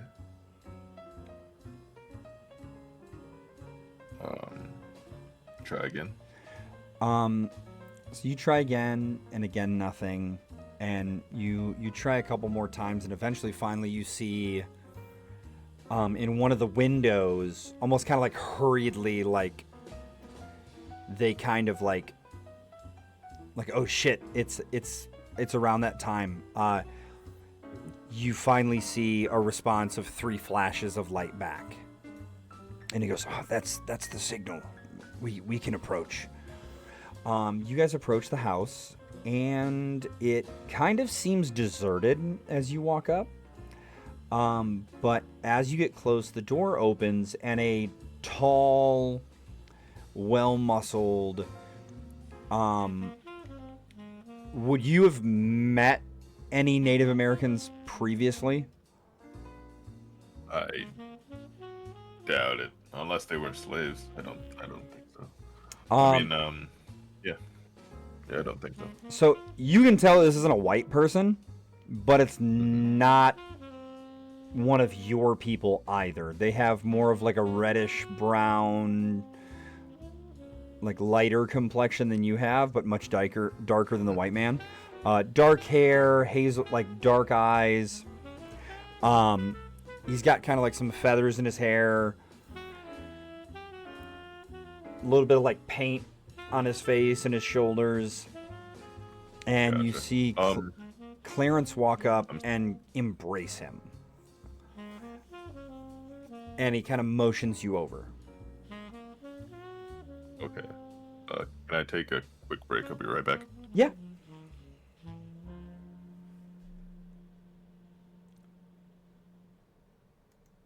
Damn, the music cut at like the right second.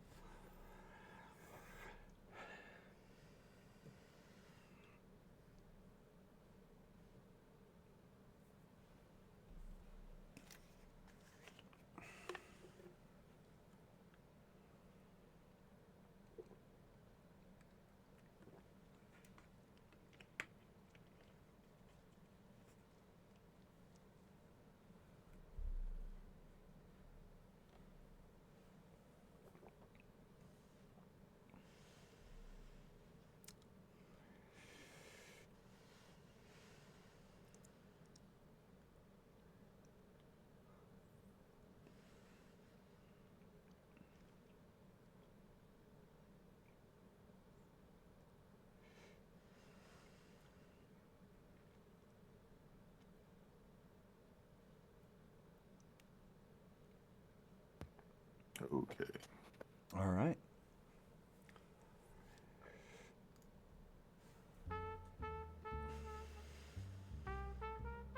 Alright. You said he beckoned me over? Yeah. Okay.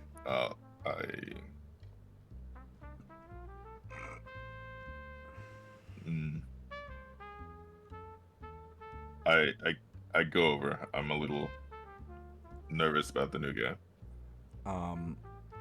Clarence says, so this is Iktomi. He is one of the Lakota people, a tribe that is native to these lands, and he assists slaves with making their, or freedmen with making their way north to the Northern Territories. And he does the introduction in reverse, and Iktomi holds out a hand, and he says, "It is a pleasure to meet you."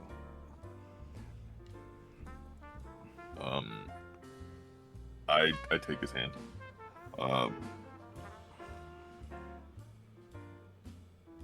Yeah.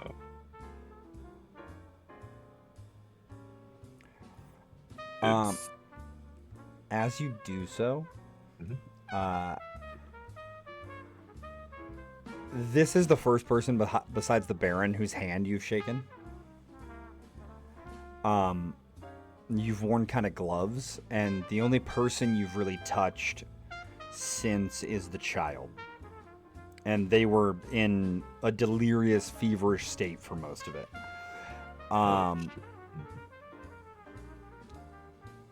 You see a glint in his eye, but he doesn't give anything away.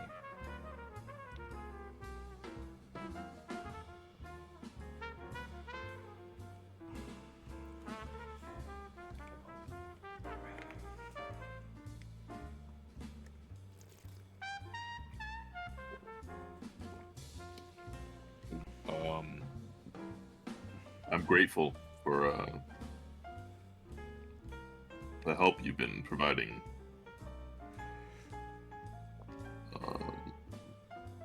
It is the least I can do. Once when I was very injured following a great battle, some of your people found me and cared for me and allowed me to live. And so now I repay that debt by assisting your people in a way that I wish my people could have been assisted in their tribulations.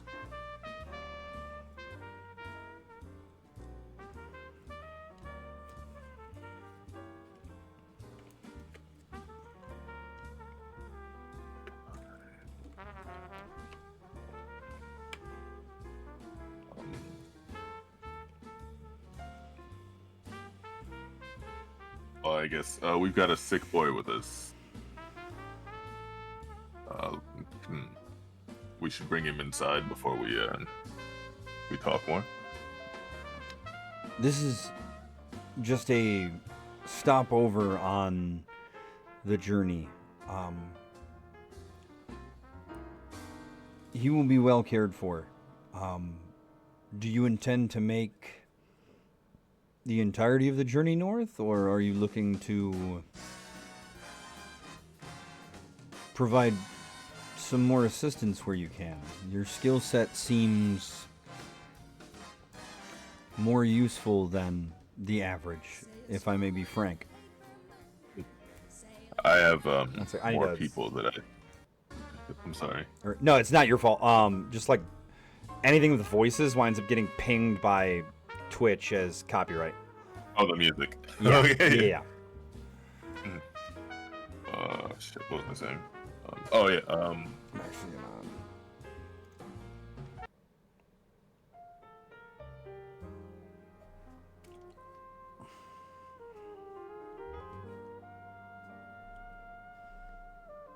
I'll stay and help. There's still people that I need to find.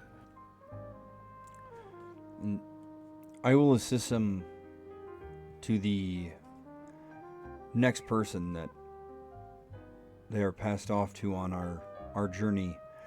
I will meet you back here at this house.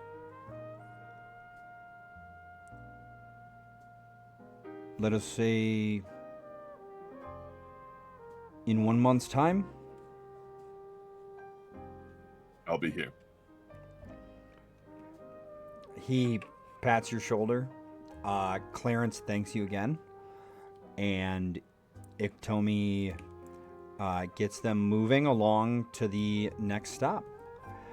Do you do anything specific over the next month, or are you just kind of like hanging out of sight,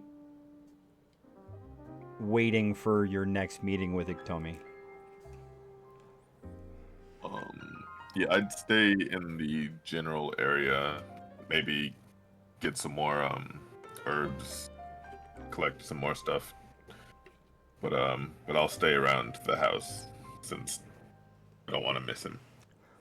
Okay. Go ahead and give me a nature check. Okay.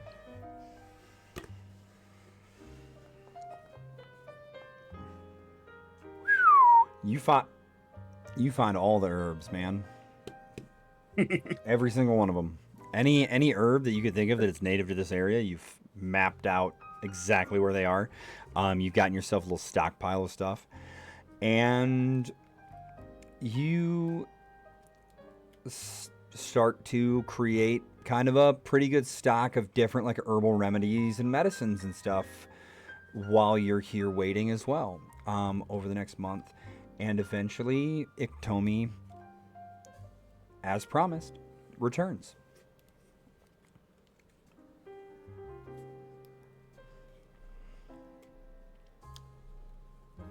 Ah, my new friend.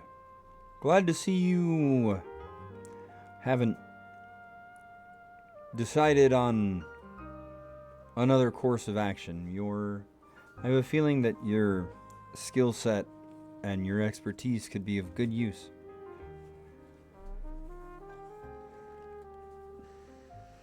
I'll help in any way that I can. I believe that... Can I insight? Tell me. Sure.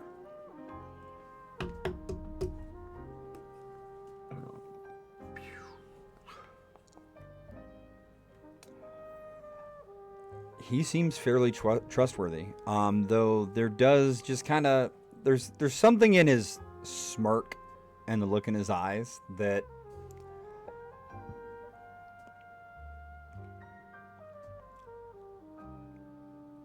it's not questionable in a way where you're worried for yourself. Mm-hmm. But there's something there. He's a very relaxed, happy guy.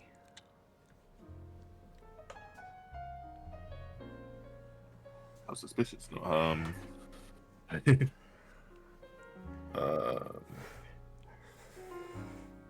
Which, as far as you know, that all of his people might be like that. Yeah. No, I was sorry. I didn't mean to say that out loud. No, you're good. I'm just throwing extra stuff out there. Gotcha. Oh, you said my skill set could be useful. Was there anything that you had in mind that you wanted me to? Well, if what Clarence told me is to be understood, you not only on your own made your way from the Gulf down near New Orleans all the way up here near Baton Rouge alone, but you also have quite some skill as a healer.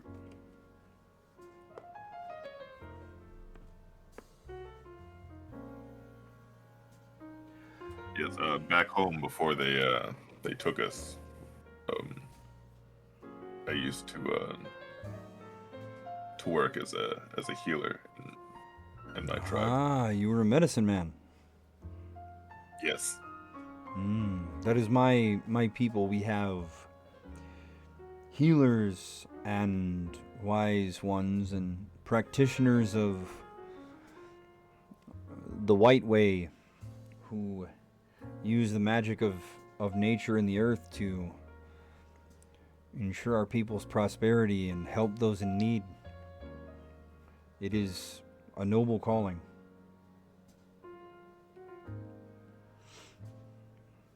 Though I hope you don't dabble in the witchery way.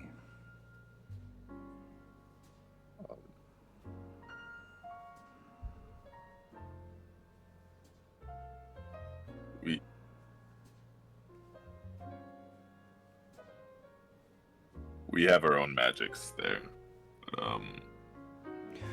Yes, I assume so. When I say the witchery way, I mean darker, more malevolent magics.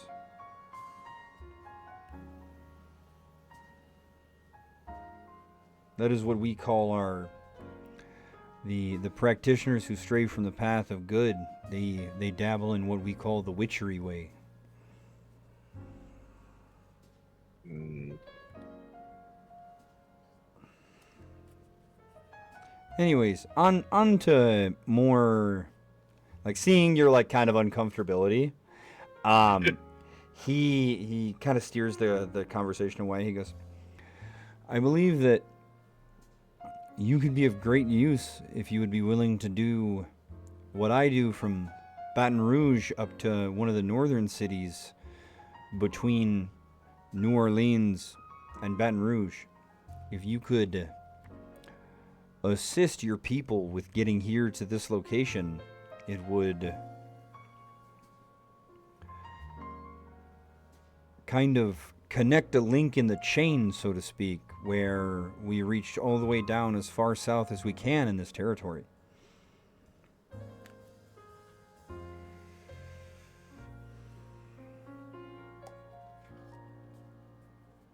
okay, I'll help you with that.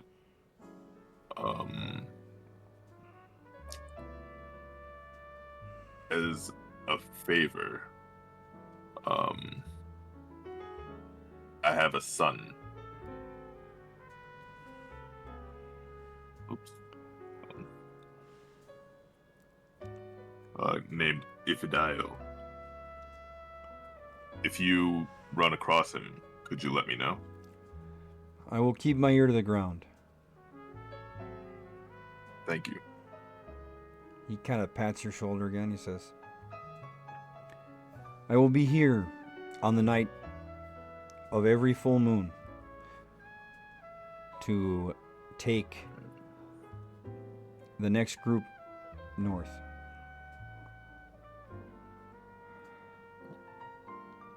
I don't.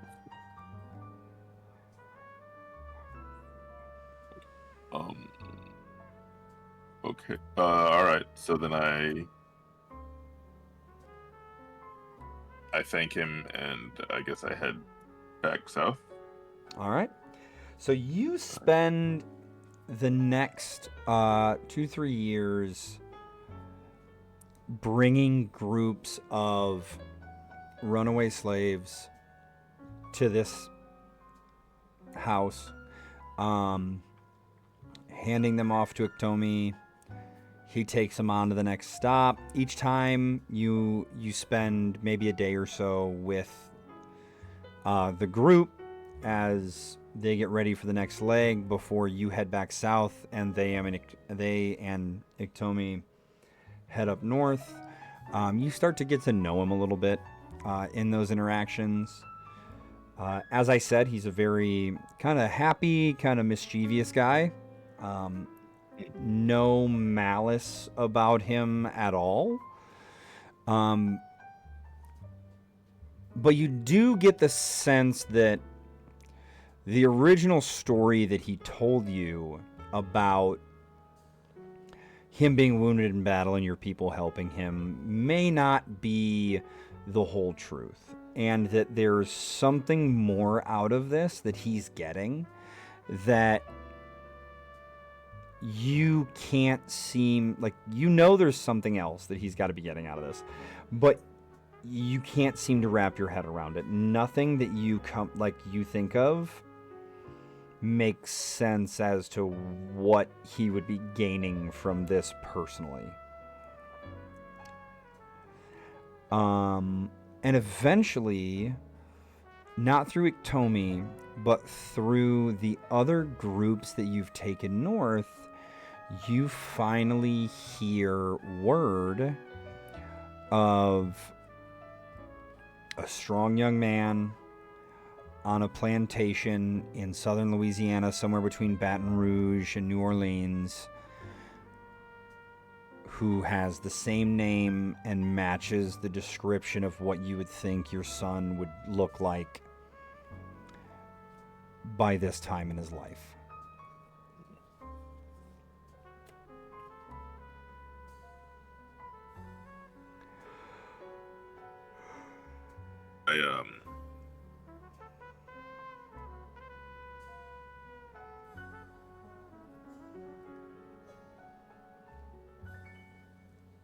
I I go after my son. Okay. So you find the plantation fairly easily. As you approach, it's nightfall. You want to kind of like sneak in and maybe try and find him, or Yeah. go ahead and give me a stealth check and an investigation. Oh boy.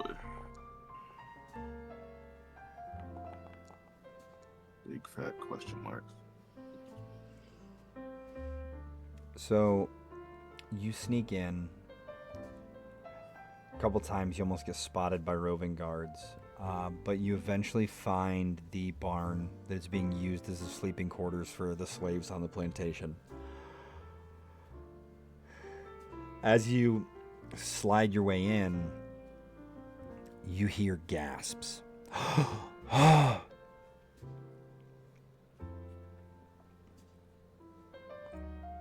And you see probably about 4 dozen slaves, all just looking at you in the candlelight.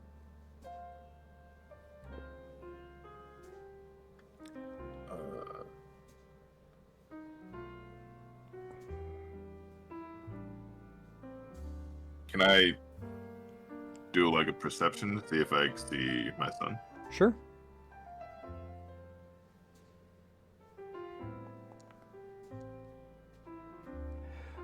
You notice sitting over to one side with a couple other of the men is someone that you would be fairly like, it's almost the spitting image of you in your youth.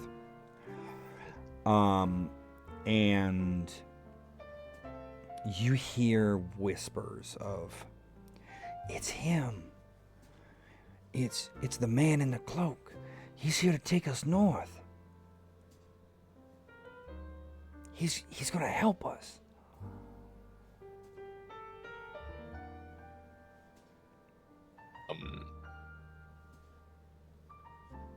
I rush over. Say, Dio, I've been looking for you. Hearing you speak his name, he looks at you and he's like, who he kind of like steps back a little bit. "Who are you?"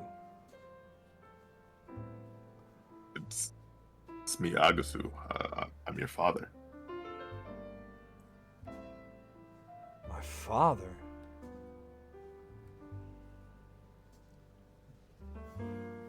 "No, that can't be right. Before she died, Mom said that after all of us were separated when I was a baby, that you died in a rebellion down south. That everybody died. There's no way you're my father."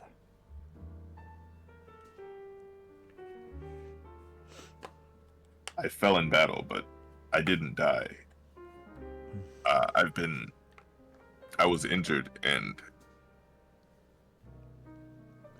after I recovered enough, I've been looking for you. I've been trying to get you out. No, this is some trick the white man playing. If you know so much, what was her name? Okoye. No. What was her favorite flower? She always loved a certain flower.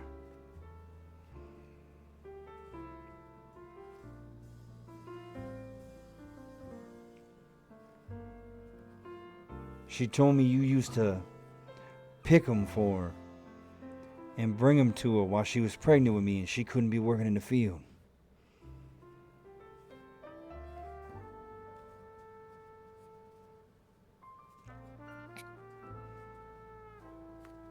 It was a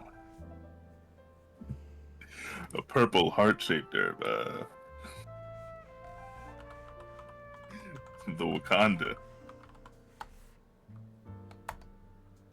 You're wild for that. But he kind of just shock and realization in his eyes. And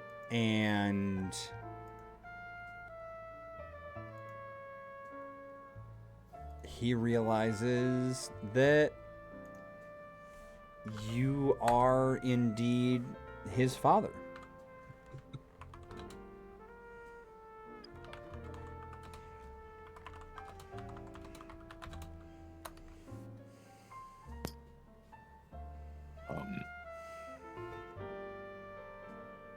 There's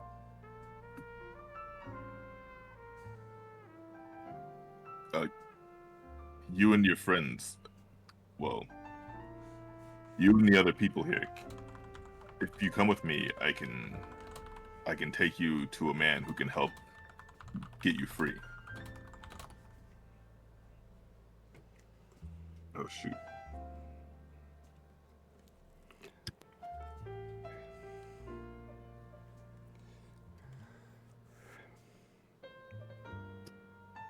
Sorry, can I take that back? Sure. Yeah, I skipped the whole heartfelt shit. I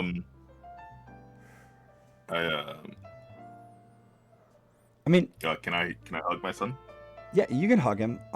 At this point, it's been going on like 9-10 years. And you've not really. You've kind of been mission,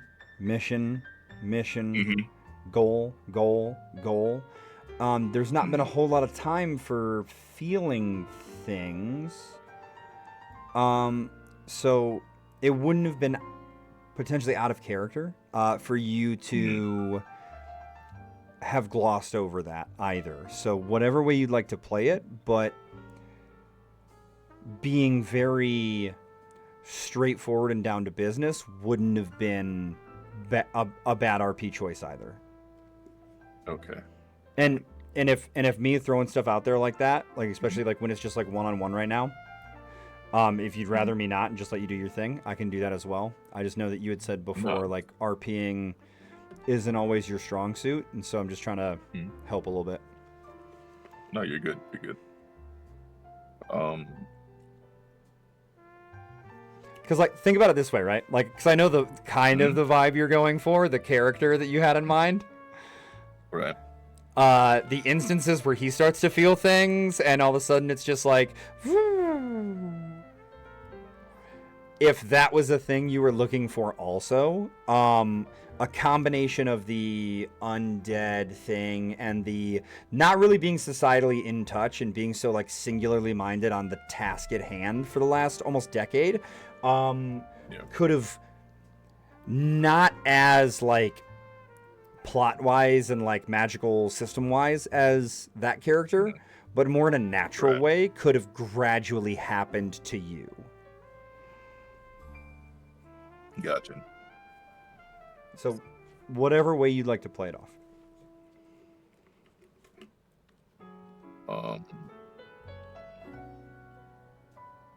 I guess I see he knows who I am.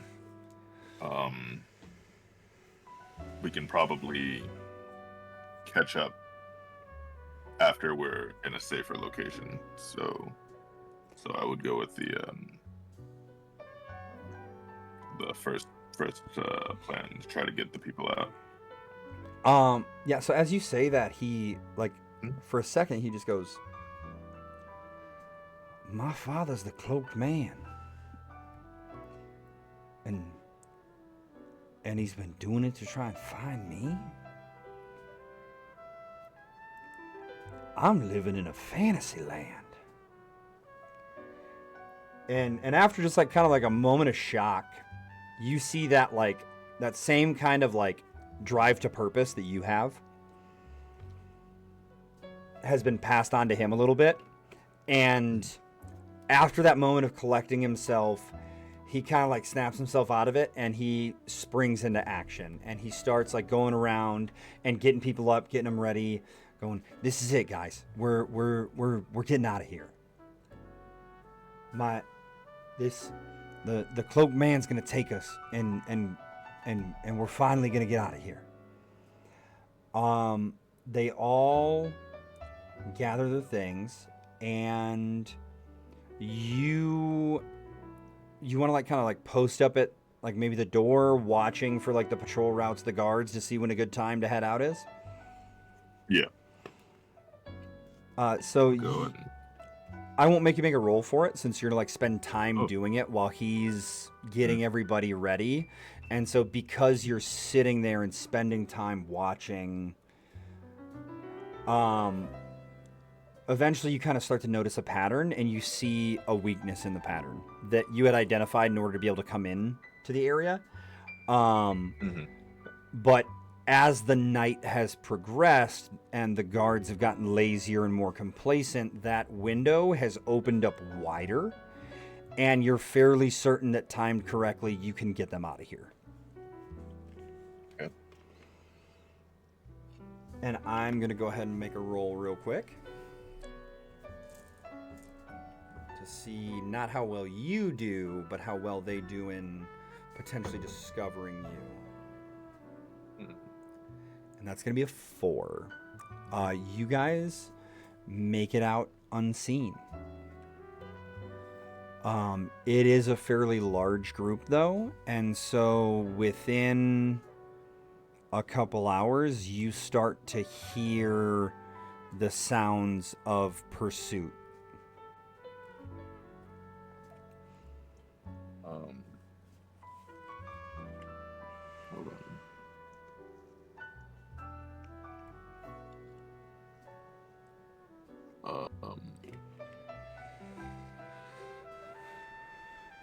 So I will tell tell Ifedayo and the group to keep heading north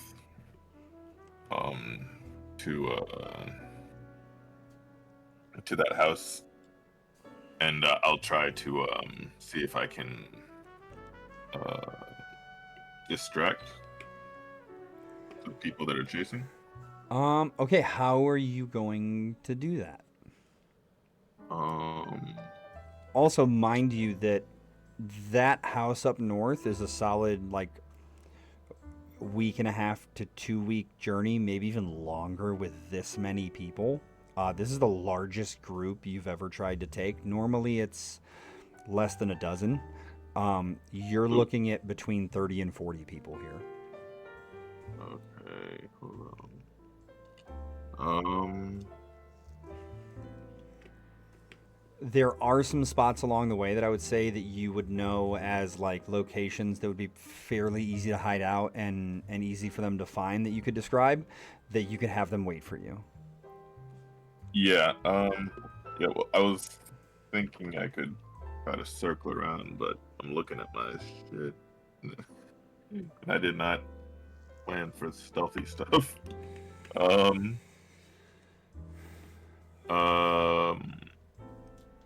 Okay. So Give me... Are they chasing with like dogs and you hear some, like, they're not close enough to where you would hear like barking yet. However, give me a give me an investigation check. Okay.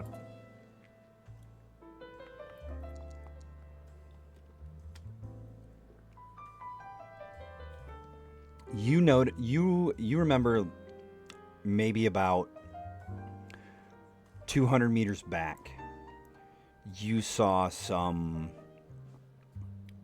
graves. And you've got some time on your hands before the hunting party arrives. Okay.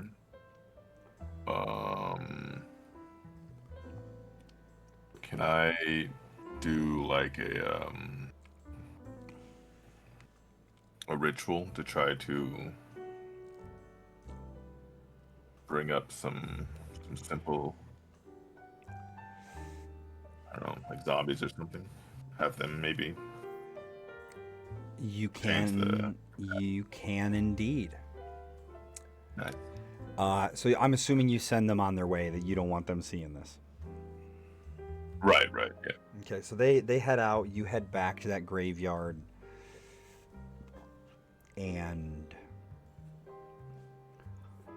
when you get there, you see the Baron smoking his cigar.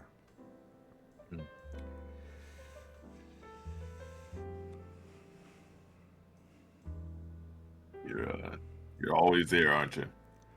Oh, I'm around. I told you you'd find him eventually.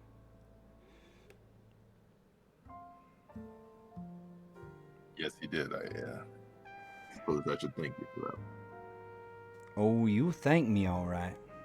Like I said, I always get what I'm owed. Let me see that knife you got there, that you got from that boy you killed them years ago.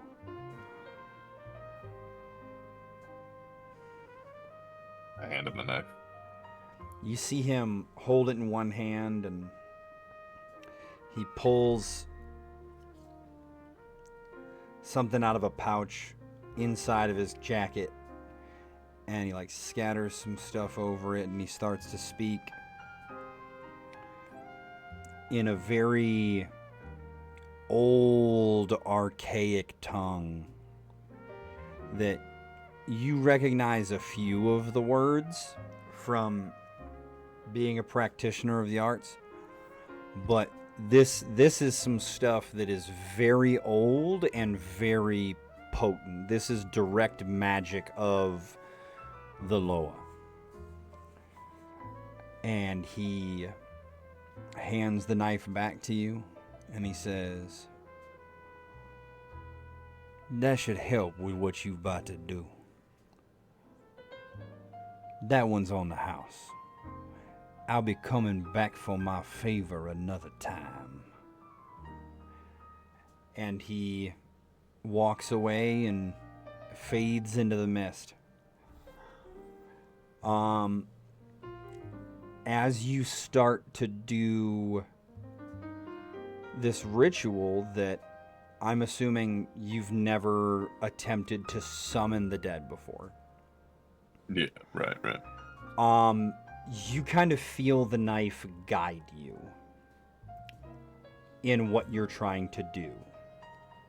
And you start to see the grave dirt shift as these shambling corpses crawl out. And they get up and they just kind of stare sightlessly in your direction.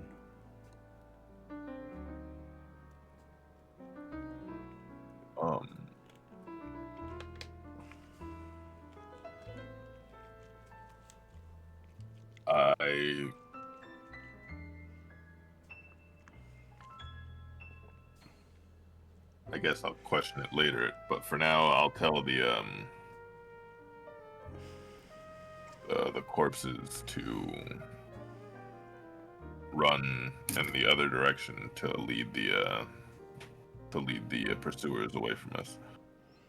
Okay. Go ahead and just roll me a D100. D100. That is a very common thing you'll hear from me, by the way. Yeah, I've heard that. I'm a big fan of percentile rolls versus the normal D&D D20 for a lot of stuff. Because I have like a % chance of success in my head. Gotcha.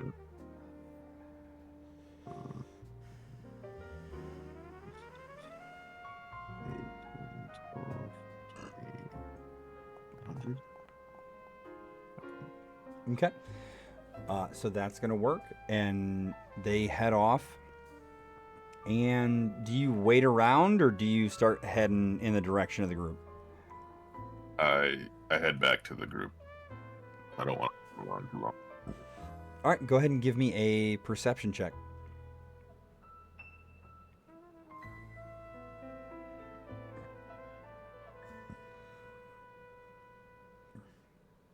Yeah.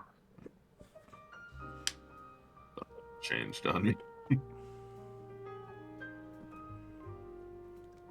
we go.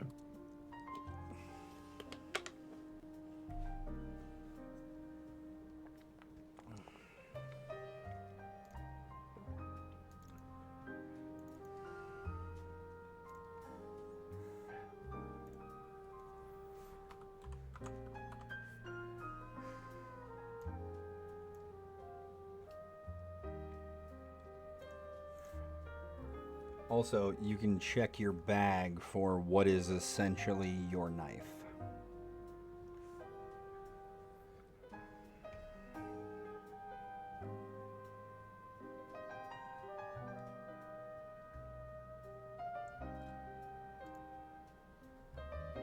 You can use this. Okay. Gotcha.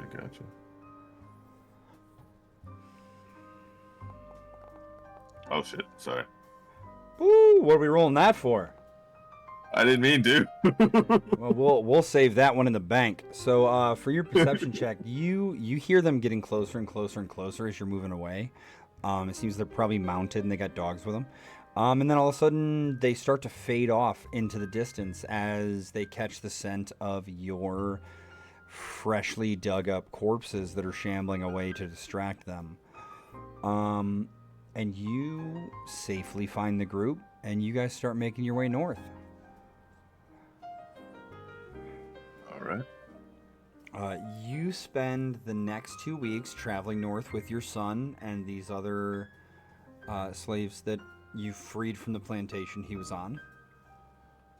How do you, besides obviously moving northward, how do you spend that time with him?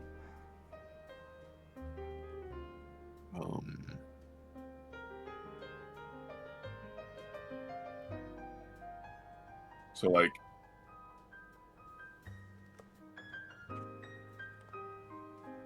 I guess like in my mind, I would want to catch up, but obviously, life has been kind of crappy, so don't want to put salt in those wounds.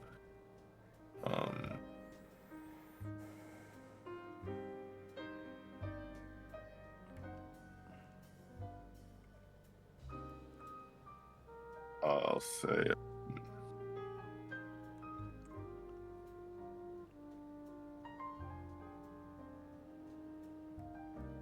you've grown into a fine young man, and from now on,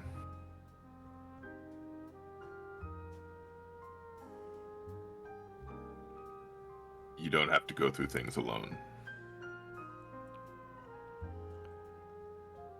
And He goes, I was never alone. I may not have had you, but... And he kind of looks around at the group. They've made sure I was all right and taken care of since Mom passed.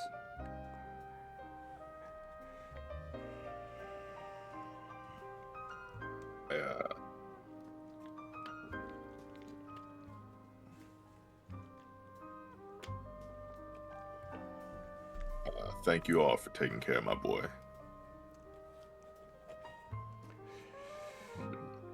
Go ahead and give me an insight check.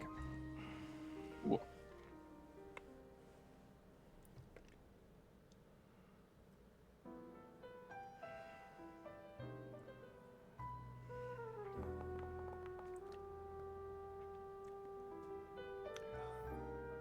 Marks. He's happy that you're alive and to have met you. But there's something else there under the surface. You guys, over the coming weeks, you make your way up to the house, and Iktomi is there waiting. Mm-hmm. As you guys meet up with Iktomi, he notices you and the young man with you, and he's like, "Oh, it seems we had some success finally, eh?"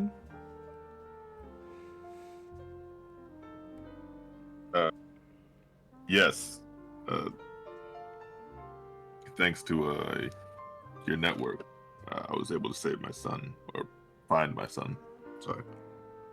So I take it this will be your last trip north then?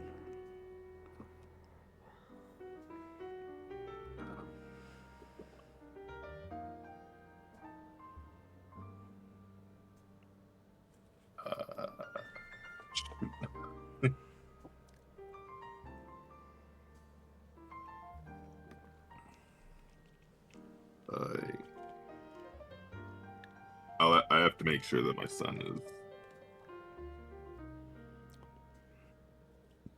safe and. He kind of holds his hand up and he goes, "Oh, no judgment here, friend. I'd welcome a second pair of eyes to look out on the road north. Things have gotten more troubled over the years. I've had to be a bit more wily in my ventures to get him up to the next stop, and especially with a group this large, having another set of hands and eyes would be greatly appreciated."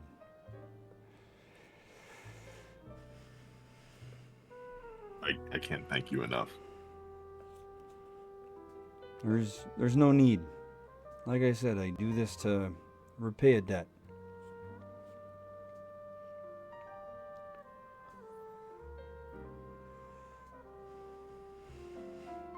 But if you're coming, we should be on our way. Good.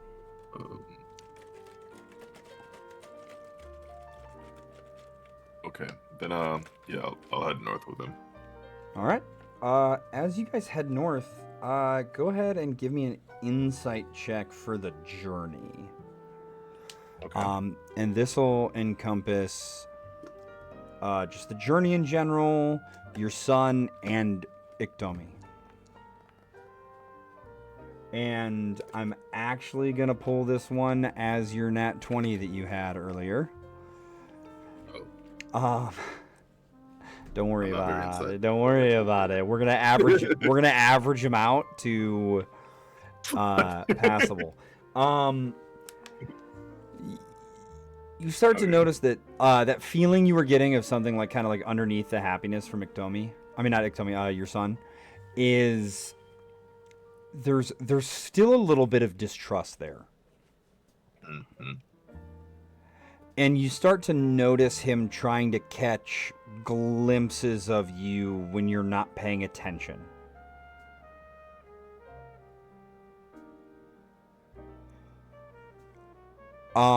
As for Iktomi and the journey north, the longer you travel, the more you start to realize the next stop is really far. Like, you guys have already been traveling for like 3 weeks, which bigger group of people, but at the same time, based off of the distance that he says you guys have left to go, you're starting to question how exactly Iktomi was able to make that journey back and forth in a month's time.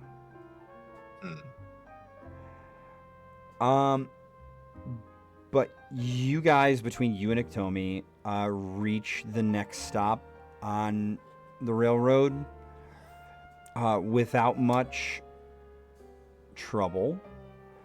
You see Iktomi meet a young white couple who he introduces everyone to, and they kind of like pull them into the house that they've got. Get everybody kind of settled in a root cellar that they have built, start passing out blankets and some food. And you notice your son is still just kind of like hanging around outside.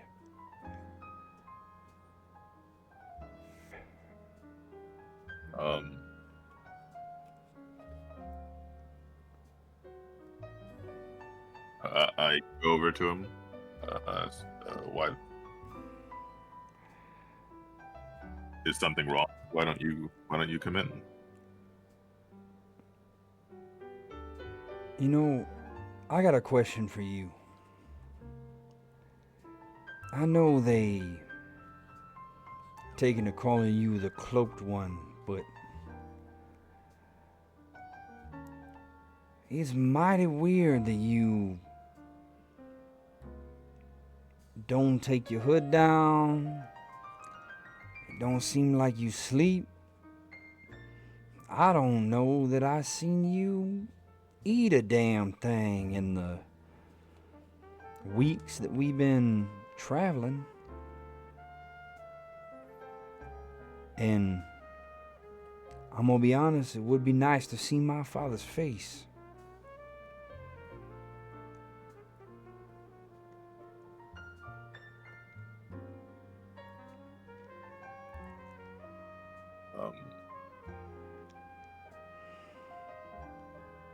I told you I was injured after the rebellion. I'm disfigured. The face underneath this hood isn't the face of your father.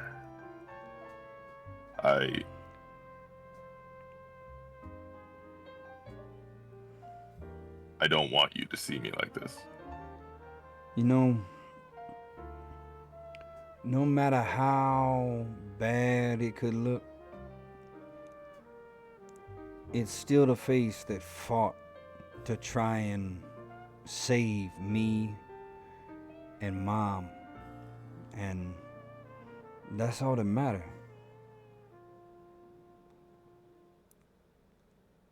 I wouldn't judge you for scars, no burns, no missing eyes.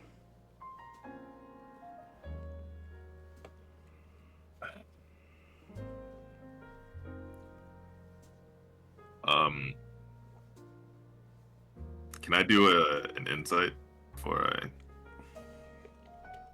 Sure. What are you looking for specifically? I want to believe what he's saying. So I just want to make sure what he's saying is genuine. Sure, go ahead.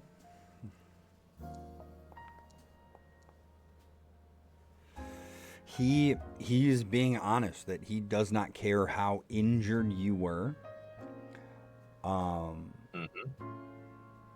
He wants to see his dad. All right. Well, funny that you mentioned missing eyes. And my God. Blow my head. Yeah, so in his mind he was thinking, like physically disfigured but still human. I feel like you know that. Yeah, this is a little much. And he gets let's see how freaked out. Oh yeah, he starts muttering your guys' native dialect in like evil wording phrases. And he goes, "What? The Walking Dead ain't no father of mine. You leave this place and these good people."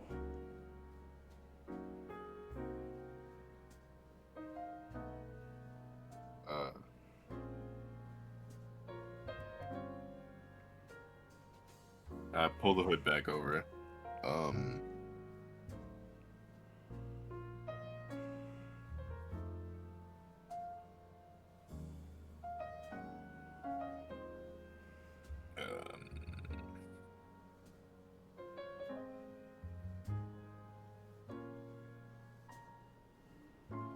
even though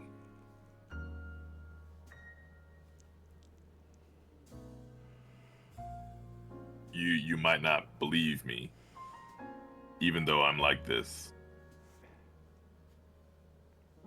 I still care about you, and I spent all this time trying to find you to get you free.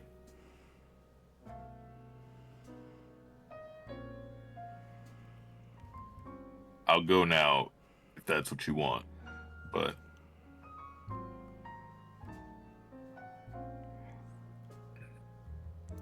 You are some twisted, warped thing. Some vengeful spirit come to, I don't know, seek revenge on a white man, I guess in some way that's good for our people, but you are no father of mine, and I will not be associated with dark magics and have you drag me into some wandering, unending torment where I will never see our ancestors again. Now, I ain't gonna make a fuss and scare them inside, but you need to go. oh.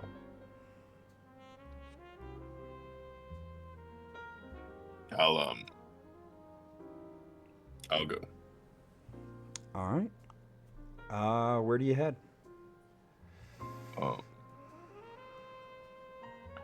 I don't want to go too far. I want to make sure they get, or they're still safe where they are. But I'm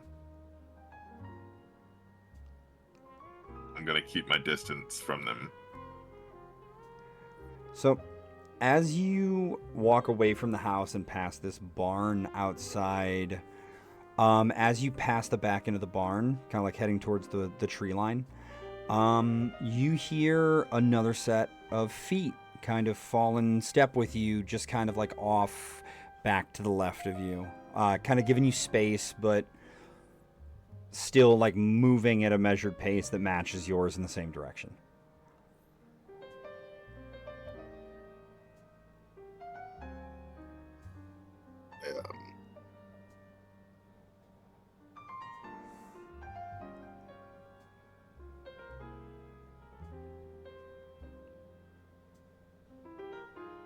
I have to go now. You take care of my boy, Tommy. Oh no, he's on to the next leg of the journey. It's time for me to head south, and that was rough. I didn't mean to overhear, but I was out enjoying the moonlight and couldn't help myself. So you saw me then? To be frank, I've known since the first time we shook hands, friend. And you're a virgin to discussing the witchery way. But every man has his own story, and you were doing good by your people, and so it was not my place to judge you for your decisions.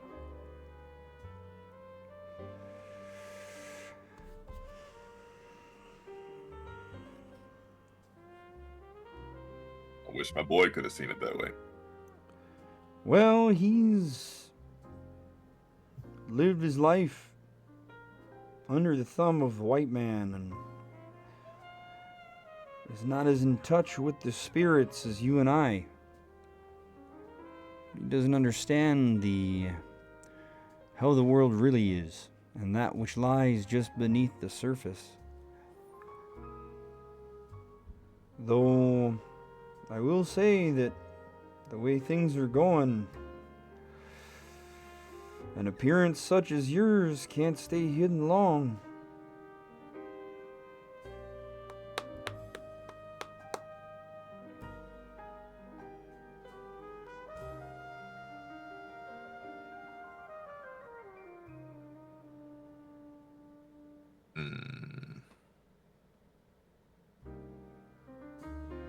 You know those... That first time we met when I talked about the Witchery Way? Yeah, I remember. If you're looking to... Since you obviously have dabbled in some dark magic before, and I could smell it on you the night that you brought your boy and his friends to the house. You'd done some yourself, and that knife you carry stinks of it. I'd say you might not mind meeting some other practitioners who have an art that might help you have a face again. Is that possible? Well, it's not pretty, and it's dark magic, and they're not nice people that do it. But my people and some of our cousins in other tribes have tell of practitioners of the Witchery Way who carve out the skins of man and animal alike and wear them on their bodies, allowing them to assume their forms or forms near that. We call them skinwalkers. If you were to find one of them and they were willing to teach you their ways and you could find a way to meld it with the powers of your own, there might be a chance you could blend in a little bit better.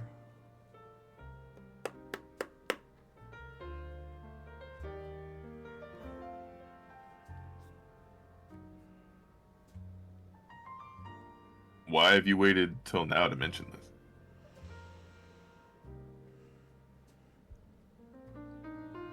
Like I said, not my place to stick my nose into someone else's business. Wouldn't want you sticking yours into mine. That's fair. You're a good You man. wouldn't happen to know. Sorry, my bad. Sorry.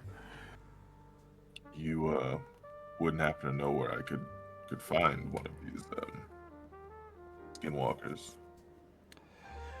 There's tell the one out west in Apache territory. You follow the trails out that way and you look for the mesas out towards the desert. If you go towards the mountains, you've gone too far north, and you hit the deep desert, you've gone too far west or south. If you run into any other men that appear like me on your way out there, just you show them this and you tell them you're looking for what you're looking for, and if they have a medicine man with them, try to talk to him before you tell them what exactly it is you're looking for, and they should help you on your way.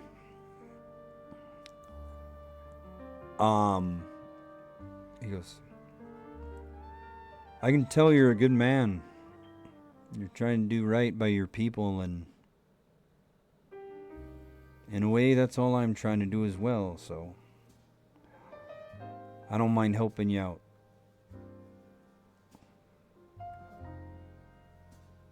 Thank you, Ikomi.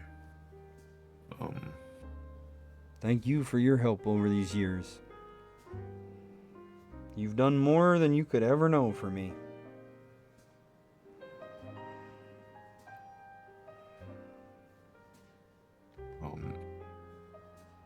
What is it that I took from Ikomi? There's a small piece of hide with some like native drawings and script on it. Nothing that you would understand. Okay.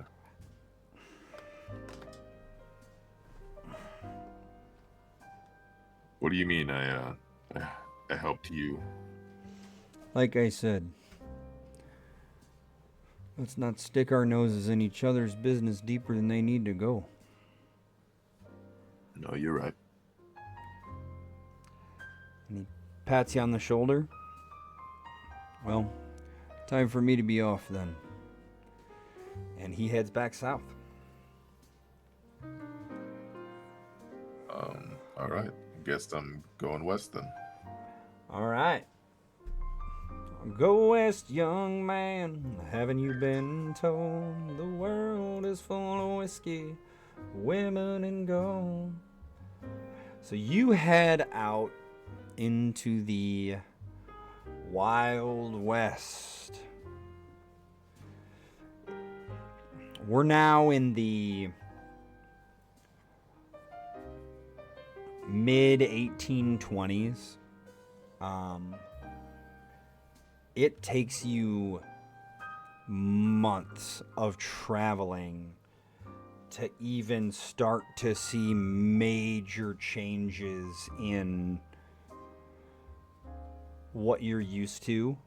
Lots of plains and woodlands and stuff. Things start to dry up as you get away from the Mississippi. And eventually it starts to become more and more sparse. You start to see grasslands, and the grasslands give way to more like rocky ground. And it actually starts to look a little bit more similar to kind of some of the terrain that you were used to in the drier, arid parts of Africa, in a way. And you start to see these red, rocky cliffs in the distance. Go ahead and give me a survival check and a nature check to see if you find anything along your way, if you can keep your way fairly well, and let me know if there's anything you'd be like looking forward trying to do on your journey.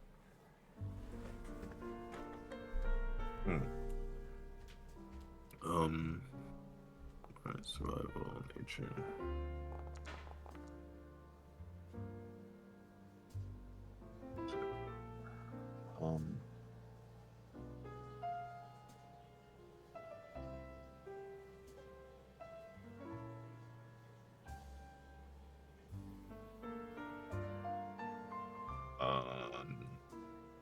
Nothing comes to mind. Just looking out for the other people like Iktomi, but maybe collecting herbs. But let's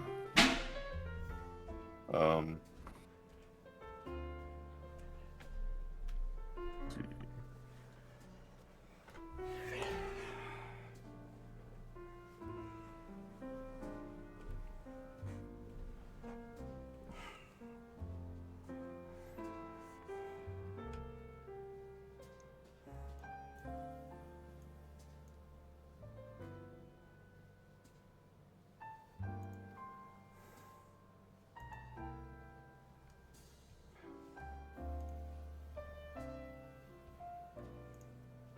Besides the looking for the people like Iktomi and collecting herbs as I do, maybe I'll try to understand more about the magic. Could I see if I could identify what was done to the dagger? Sure. And you do have the identify spell, so if you wanted to use that, that would be a little bit easier. Or you could do so with an Arcana check. Yeah, I'll use the spell. As you use your identify spell, I would say that this is kind of like, again, voodoo is really ingrained in like ritual. Right. You kind of do a little thing, and you see this little like spirit kind of coalesce next to you, and it's looking down. It's kind of like a floating head. Okay. And give me a perception check. All right.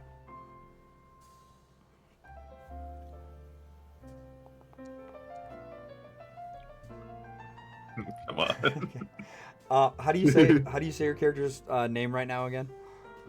Agasu. You hear a very familiar voice, like an old woman's voice go, Agasu, you know what this is. As the spirit of your grandmother is floating there, goes, this is death magic from the Baron. He grant you some of his power to bring the dead from the earth, and to allow you to channel your voodoo into these dark magics that you do. I'm very disappointed. Oh. And just whoosh, disappears. Grandma, no.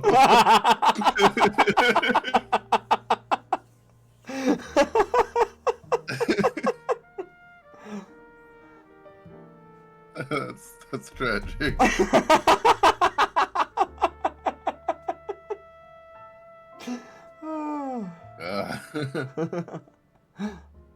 No, I guess I keep walking, but my head's down a little lower. Grandma was a very wholesome woman. I see that. She was a big follower of Mama Brigette. Mm.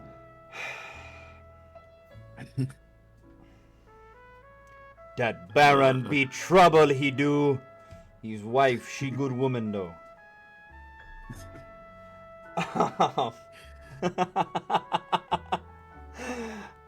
Yeah, so it's essentially what we had talked about with what you were looking for your knife. Yeah. I felt like that fit it fairly well, and it was already pre-made. And in the wording of it, it does allow you to like have it fit as kind of whatever type of weapon you want it to be. So while it says spade, it's a dagger. Mm-hmm. Gotcha.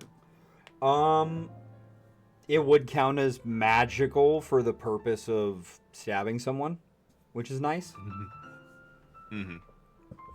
And it gives you that +1 to spells and saves, and allows you, you no longer really have a reason to take the Exhume spell to try and find material for your ritual to summon the dead. You're able to use that as a catalyst to cast the spell instead. So no need to either waste spell slots, do a ritual for it via a known spell, or even take it as a prepared spell. You kind of just now have the freedom to prepare something else in its place. And as for I'm not sure how much you read the document, but for the attunement rules that we're kind of looking at using, that would actually, instead of counting as a weapon, would count as essentially a relic for you. Okay. So more like, and when I say relic, that's kind of like a loose term, like spell books, holy tomes, holy symbols that are kind of like attunement items that give a little bit more power. Things like that would also fall into this category, and this kind of serves that purpose for you with your type of magic. Okay. And it would be your arcane focus as well. But yeah. All right. There's a lot going on there. So this is just so with the attunement, this is like one of. Right now for you. So you're able to attune to one in every one of the slots that are on that page.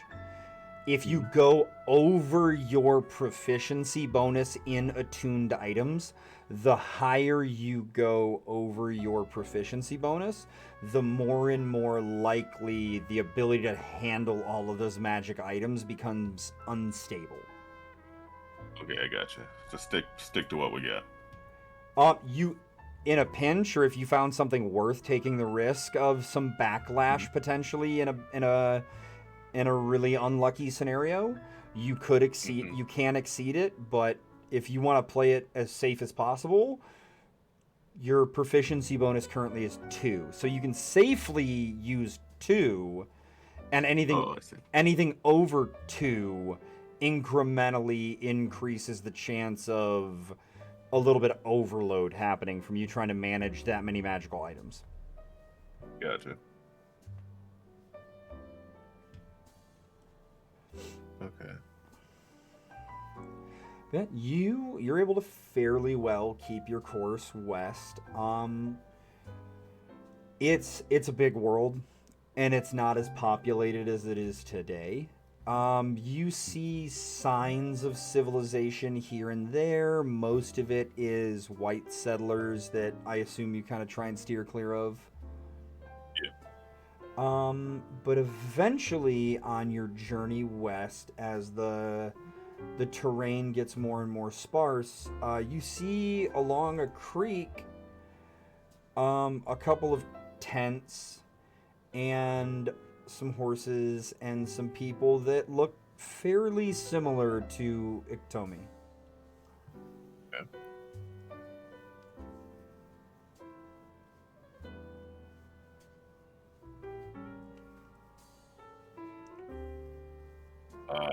I guess I walk up to it and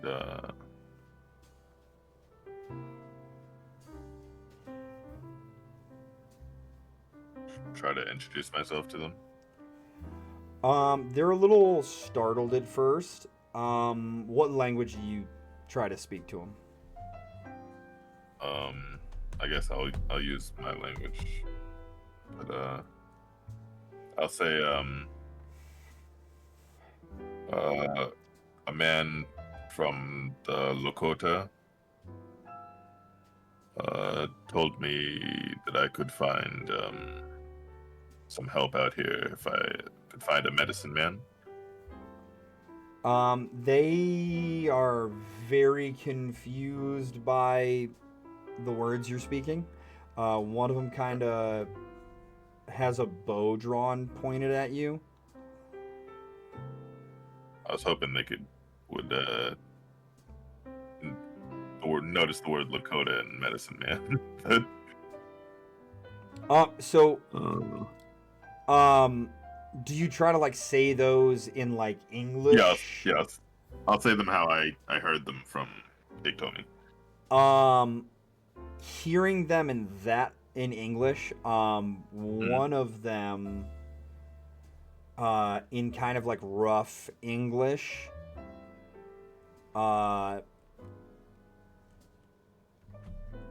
says you have weapon?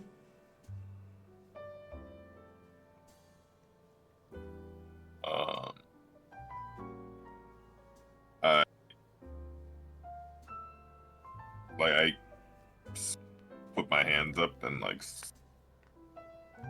show the knife. Put it down. Okay. You I'll put it down. you speak the white man tongue? Yeah, I can speak some English. Oh shit. Do I know English? Oh yeah. Yeah, Yes, you do. I speak the white man tongue. Which is ironic because French also the white man tongue, but Yeah, I was like whatever you think the white man tongue is, I'm speaking it right now. why have you come here? Looking for a medicine man. My friend Iktomi told me that a medicine man could help me. Hearing the name Iktomi, go ahead and give me a perception check. Or insight, either one. Both will lead to different things.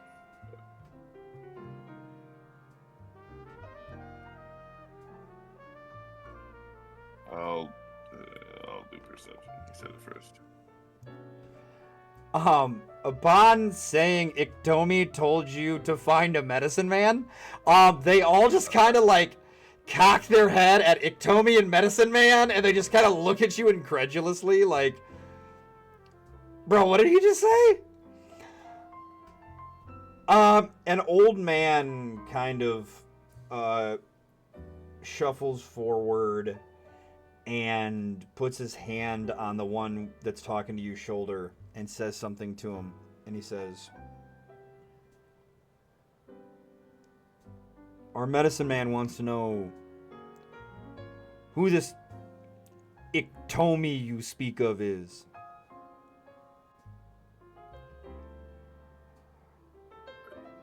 He was a man from the Lakota.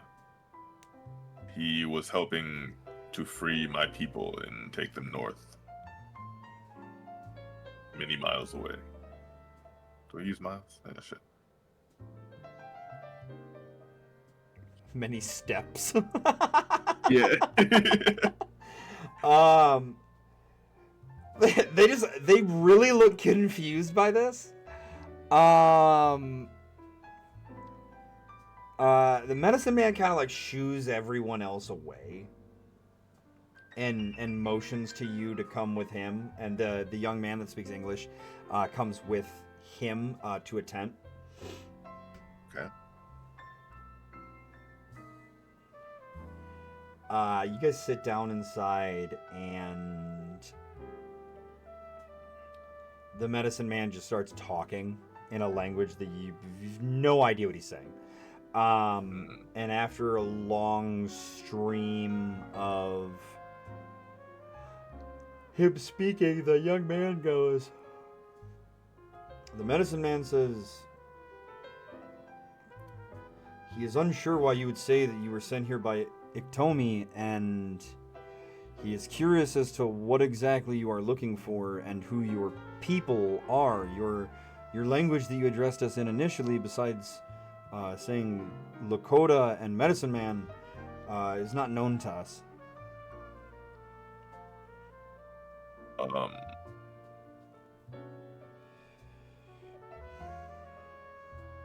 We are my people are the men and women that are being oppressed and used to do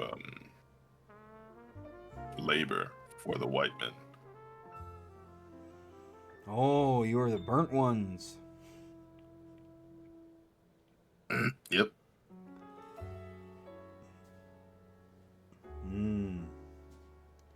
And you say, and he kind of like tries to like stifle a laugh, and he goes, Iktomi sent you to find a medicine man out west? Yes. What? Is there something strange about that? What do you know of the spirits of the different tribes?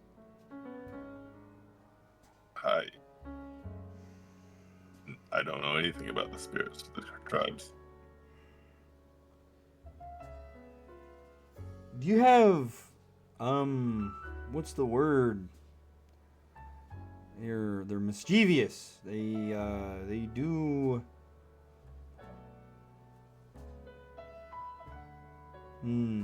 very, very chaotic. They do things that are inconvenient for others.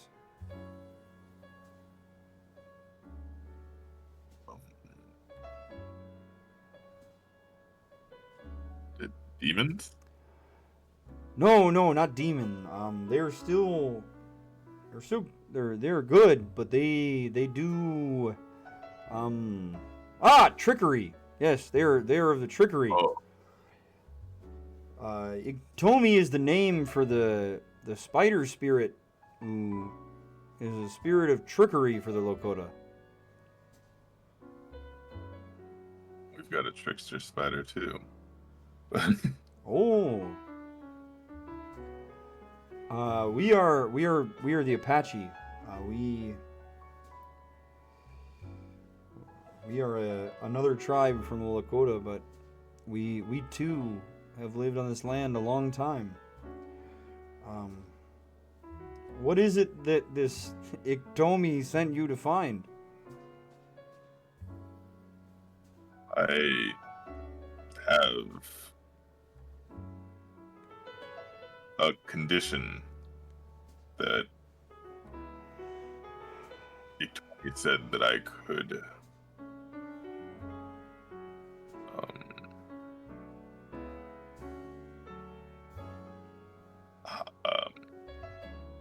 disguise or hide with the use of some magic that was used out here.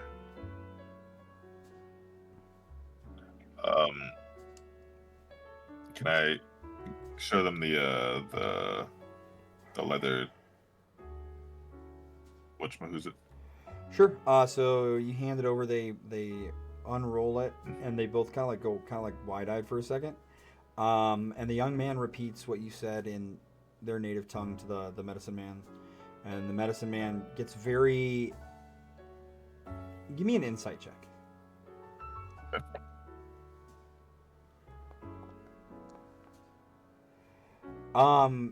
He's very animated. It doesn't look dangerous for you. However, he seems very angry and standoffish. And after he kind of like huffs and says all he's saying, and he's throwing his arms around and stuff, the young man looks at you kind of solemnly, and he goes, "The medicine man says there is only one kind of magic that will disguise a man, and that is magics of the witchery way, and that is not a path to trod down. You see, that is where medicine men tread when they choose to do harm and to betray the ways of the ancestors. They forsake the white way and they go down the witchery way. He says that he cares not who sent you here. He will not assist you in finding these kinds of spirits.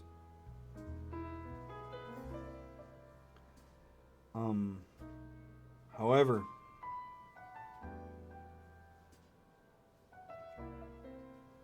he hands you the piece of hide back. He goes, "If you head 6 days west by northwest from here, you will start to find the foothills of the mountains.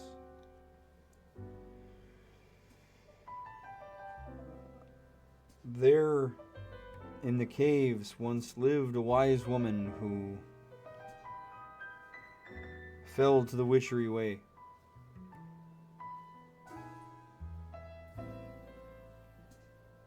If you ever see Iktomi again, please let him know that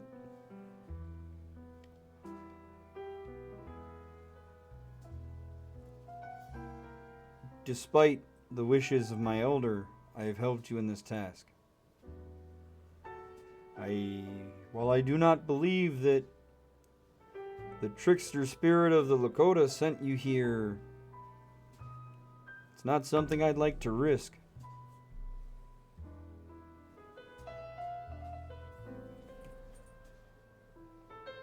I did not mean to offend you. I appreciate your help, and I will let him know the next time I see him." Do you believe that you'll ever see Iktomi again? No, not really. Go ahead. I was gonna. Go ahead and give me either performance or deception. Okay.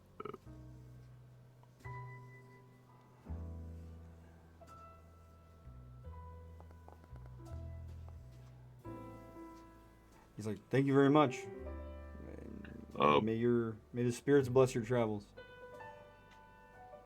Can I have your name so that I can let him know? Oh, fuck you. Sorry.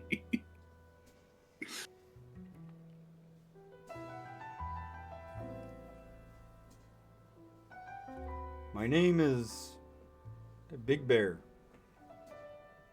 Okay. Thank you, Big Bear. I'll let the That is- Big Tommy know. Anything else that I said of my name would just be confusing and lost on you, as you do not speak our language, so Big Bear will suffice. that is fair.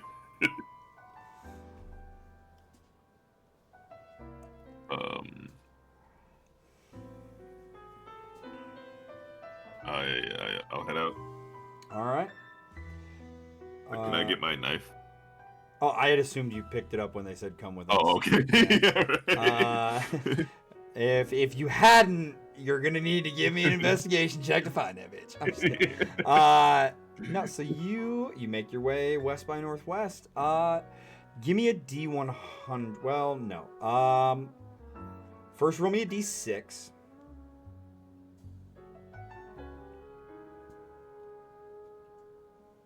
Okay, D6. Oh shit! Hold on. My screen is cluttered.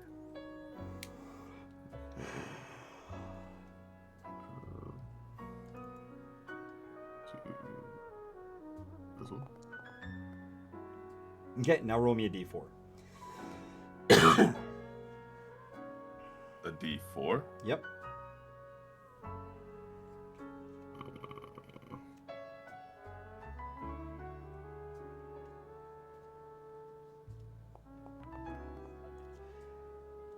It takes you 4 months of searching these hills up and down before finally one day in 4 months, I mean, you spent years in the swamp just singularly focused. I feel like 4 months probably isn't too bad for you. Over the course of 4 months, though, how singularly focused do you stay?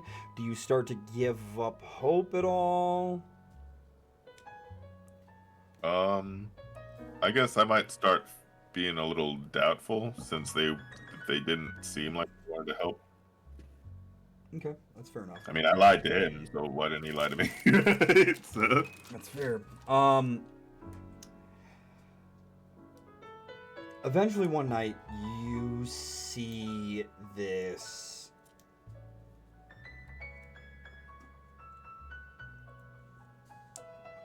little old lady down by a creek back in this gulch, wearing tattered rags with bones kind of threaded through them in different places and stuff. This sunken, hollow look to her eyes. Give me an Arcana check. Okay.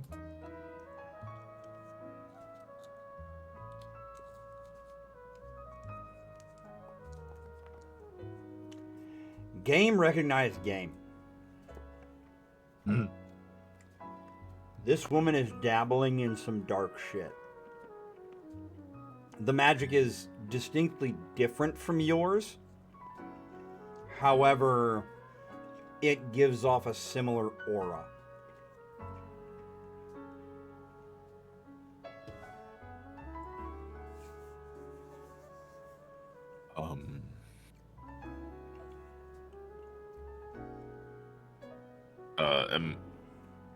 Can I walk over to her?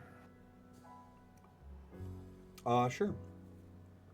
Okay. Are you trying to be stealthy or anything?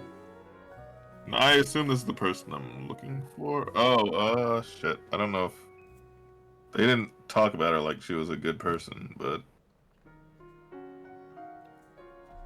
At this point, yeah, I'll walk over. um. Hello. Hello, ma'am. My name is Agusu. As you get closer, you start to see these rags are multiple different pelts of different animals. And you see what is quite obviously like human hair and some other stuff mixed in there as well. And she doesn't look up from like doing whatever it is she is in this creek, and she goes, "Yeah, what do you want?"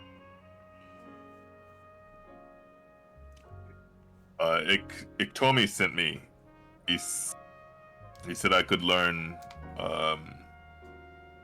black magics. Did he say black? No, witchery. Witchery.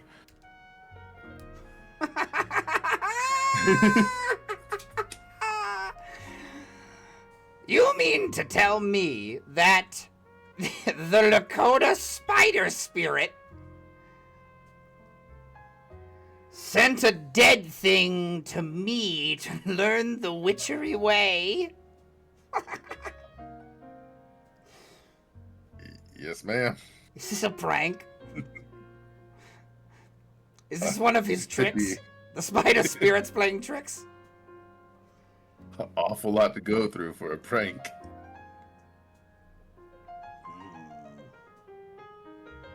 What's in it for me? What do you want?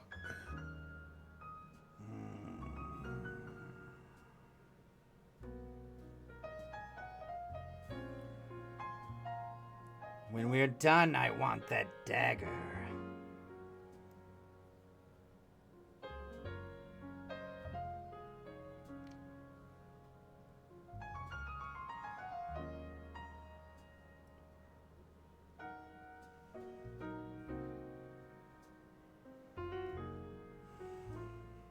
Okay. Is that an earnest okay? I mean, I have a knife. Which dagger does she mean?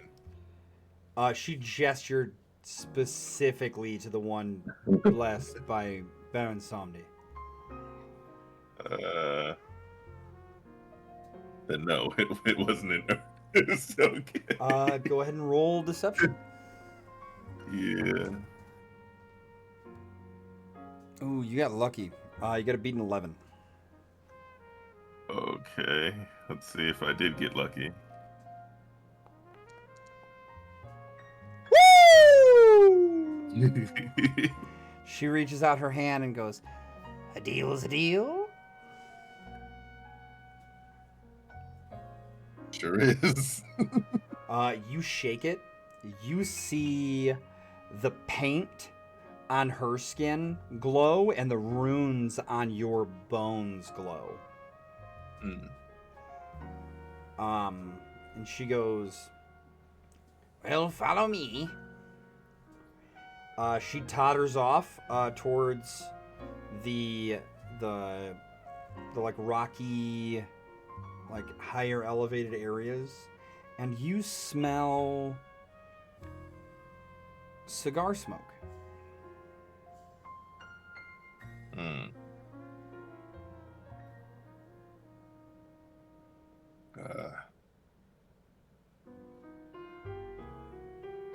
Are you here, Baron?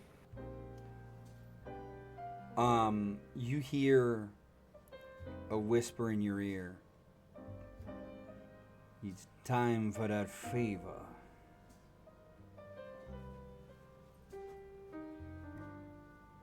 You learn what you need to know. And then you kill that witch.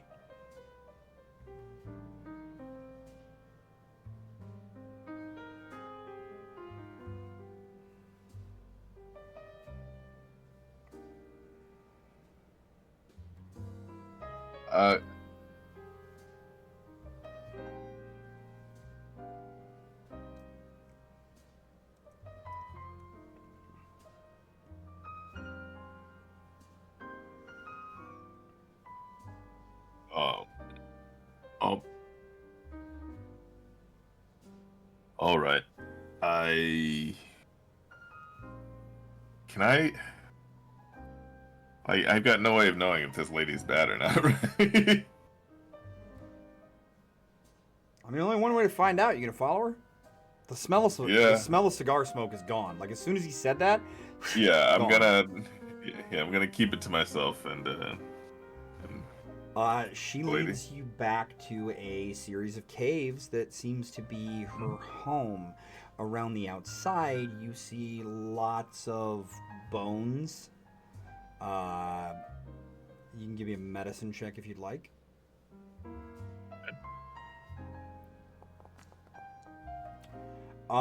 It's a mixture of animal and humanoid bones. She leads into the cave, and there's a fire inside. Lots of like rock, like tables, and like an outcropping with a bunch of furs piled on it that seems to be like maybe a bed. She's got like stone, like bowls and other stuff. Tallow, like candles. And it seems like there's something cooking over the fire. And she walks over and rips a piece off and starts to eat it. And she's just like, So you want to learn the witchery way? What do you seek to learn from me? and she's like, and she like pulls like a stringy piece off, and it like snaps, and she starts chewing on it.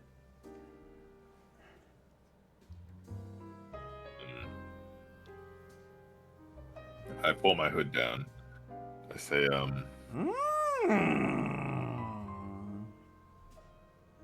Care for a bite? She holds out what she's eating. I don't. I mean, I don't eat. More for me then. She starts munching away. Yeah. I heard there's a magic that skinwalkers do. You wish to know how to peel the flesh and make it your own. I can teach you this in exchange for the dagger. How well it will incorporate into your own magics, who's to say? Where do you hail from?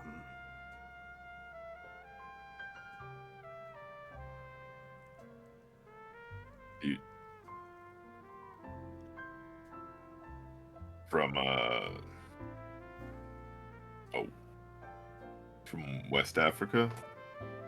Oh, not from this land. That would explain why the scent of your magic is so foreign. That dagger is a find indeed. She rips off another chunk of what she's eaten, munches on it thoughtfully, and she goes, Yes, I believe that this is a good deal. I will teach this to you. do you want to like perception check what she's eating? I guess. Yeah, I'll check. Or I mean, I'm investigation. fairly certain. Oh yeah, it's person. It's that long pig. Yeah, It's that yeah, long. I'm fairly It's that certain long it's people. pig. Yeah. It's that long pig. So you spend the next couple years studying under this skinwalker, and eventually you learn to pick up this magic. You struggle with being able to do animals in the way that she can, and the way that she's explained the magic works. It seems like your magic is not as naturally in tuned to beasts as hers is. However, you do have some success with utilizing the magic to acquire the forms of other humanoids. Okay.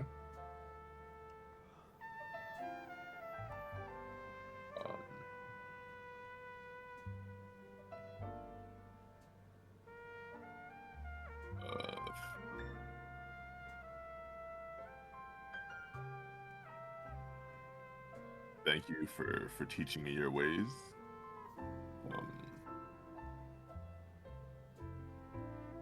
I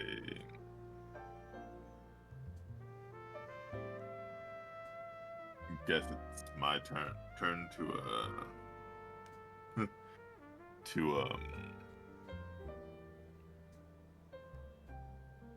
fulfill my end of the bargain.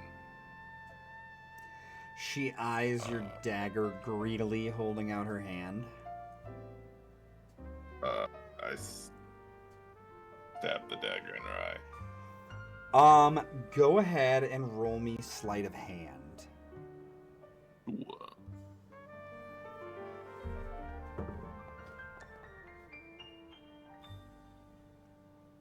Oh. It was close. You beat her by 1. You jam it into her eyeball. From the time that you spent over the last couple of years training with her, you know that despite her decrepit little old lady form, with the amount of bad fucking nasty magic she's channeling and the amount of just bestial spirit energy that she can bring to bear with some of the skins that she has, that if you didn't get her in one blow, chances are she's not going down, and it's going to be a bad time for you. So you were very lucky, and also luckily, you see your dagger just hungrily start to consume her evil magic. You hear her mutter some curse in her native tongue, and she collapses to the floor dead. I've had it up to here with curses. This was... Not saying she cursed you, like it, who knows, maybe, I don't know. The next episode of Dragon Ball Z. Is there anything else you want to try and get from her cave? Yeah, I take the candles, the ritual shit. She got anything on her? You said she had hides, right? She's got a really nice looking bag made of some hides. Ayo, yeah, I'll take a bag made of hides. And the more shit that you stuff in there as you're like trying to steal it, the more it seems will fit in there. Huh. How bizarre. Yeah. So is there anything that you would not take? Anything that I would not take. Like, she's got like dream catchers and little like fetishes that she's made, and I don't mean that in the sexual way. I mean it in like the... I know what a fetish is. Yeah, I was saying that for the stream. Like, there's some degenerates watching right now. But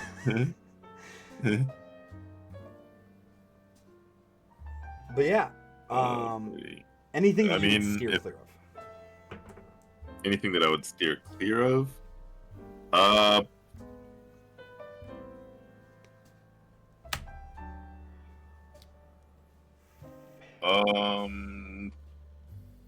I guess any of the cooked human meat. Okay.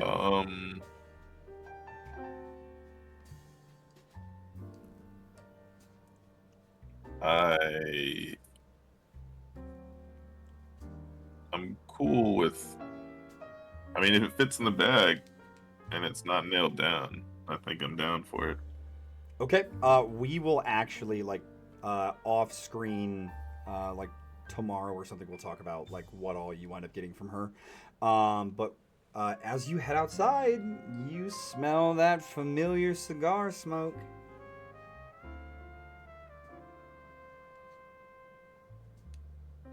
I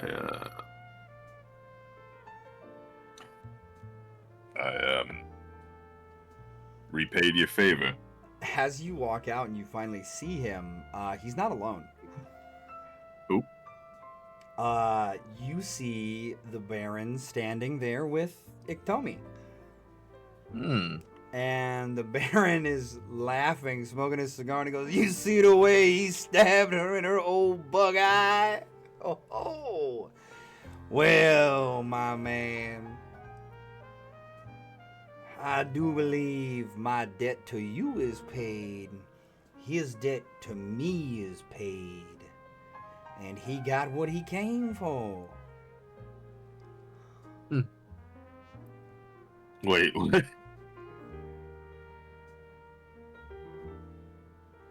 I'll be seeing you again real soon, Nagasu. And the Baron fades out. The man you know as Iktomi nods to you and says, "As I said, best not to stick our noses too far in each other's business." You see him shift into a coyote and run off into the desert. Wait, tell me. Big Bear wanted me to tell you he helped, even though the medicine said not to. You hear laughing yips.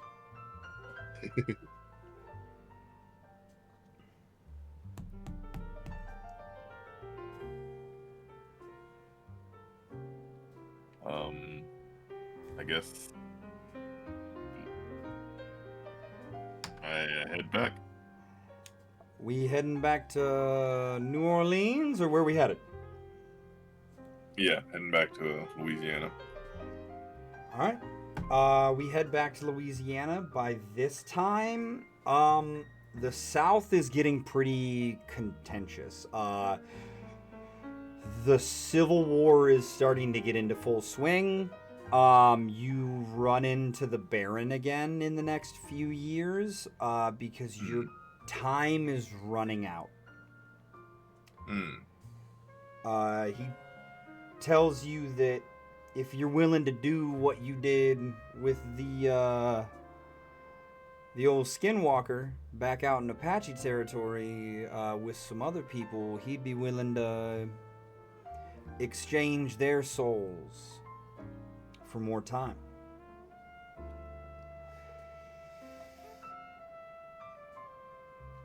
Yeah.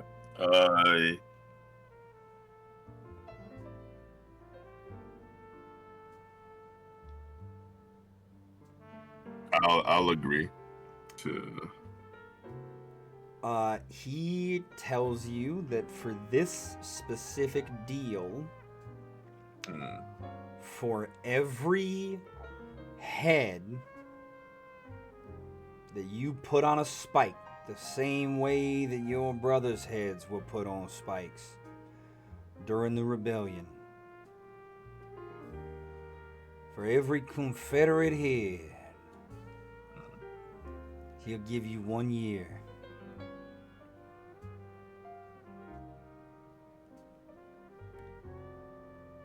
I've got no problem with this deal.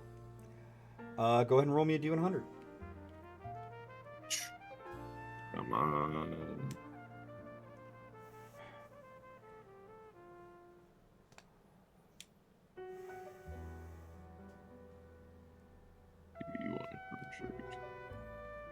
This one? Whoa! Wrong one. Sorry. Wrong one. Sorry about that. So you got another 43 years.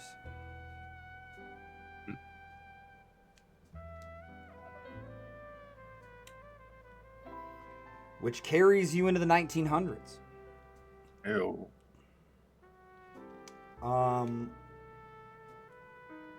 Whisper, you start to see advancement happening. how much do you really integrate yourself with populations as time passes?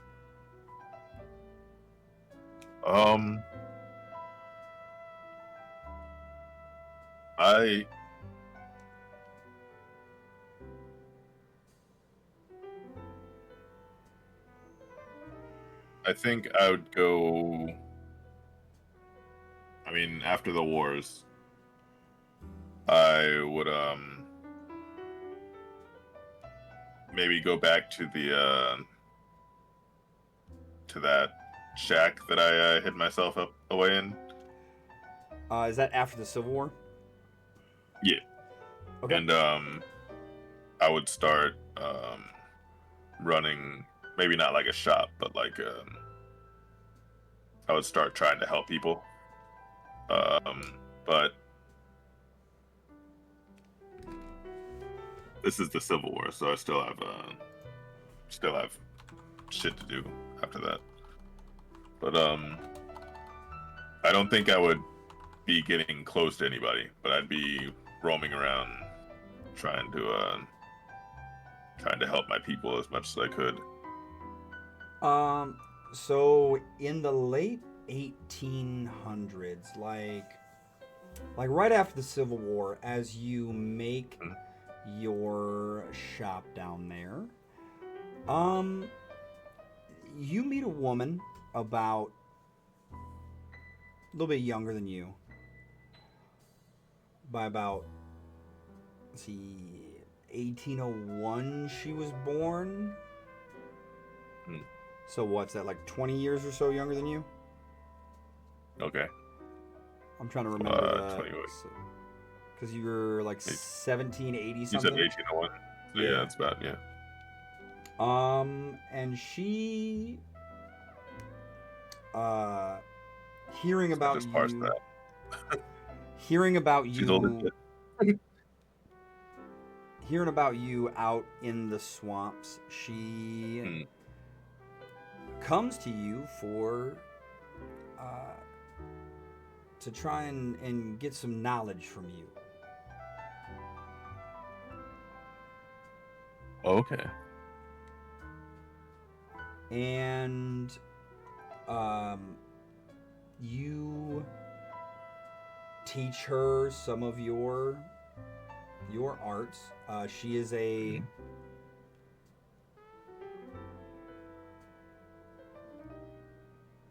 fellow slave, but she's also part Native American. Okay. And she begins to tell the story of this old voodoo man out in the bayou. And thus the story of Bayou John was born. As young, well, not young anymore at this point, but as the voodoo queen herself, Marie Laveau, learns her arts and begins her tenure as a midwife and voodoo practitioner. Though she kind of puts her own spin on it, as she's been tainted by the white man's Catholicism. And the more modern voodoo spiritual culture that has been influenced by that a lot of people know today, starts to be born in Nolans. As thanks for helping with a new wave of voodoo worship, the Baron gives you another chunk of time. And as you settle into this life, things start to settle down for your people in America. However, you start to hear about a great war happening back across the sea, both in your home country and in Europe. And there are other peoples that are being oppressed.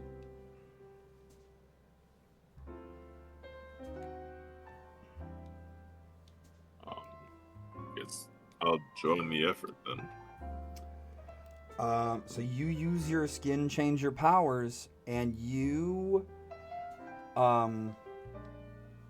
take on a guise that allows you to join up with some soldiers heading overseas, and you head to Europe and spend the better chunk of the first half of the 1900s in and around the countries of Europe and in Northern Africa.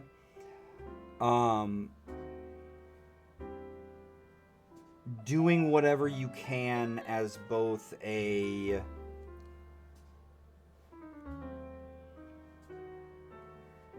learned medicine man, so to speak.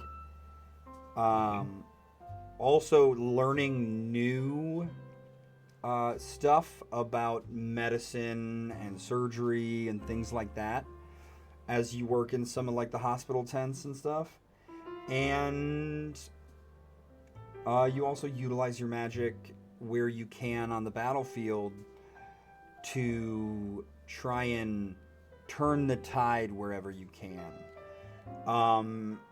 And at some points you start to recognize other practitioners, maybe not of your magic, but of other forms of magic. You come into contact with the Fae. You come into contact with vampires.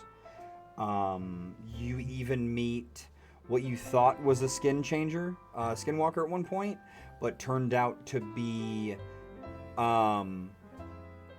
a were-jaguar in the jungles of Africa. And you start to realize that while you are fairly unique in circumstance, that you are not the only weird thing out there. And in some of the conversations with these different people, you realize that you're also not alone in having seen that gods walk this earth. Gods of many cultures walk the earth. Eventually the wars are won, and you head home, or to what you see as kind of home now, since that's where your son lived and you assume died, and any ancestors he may have had would be. You head back to the States. What do you do when you get back? Your shop's long gone at this point. Right. I guess I would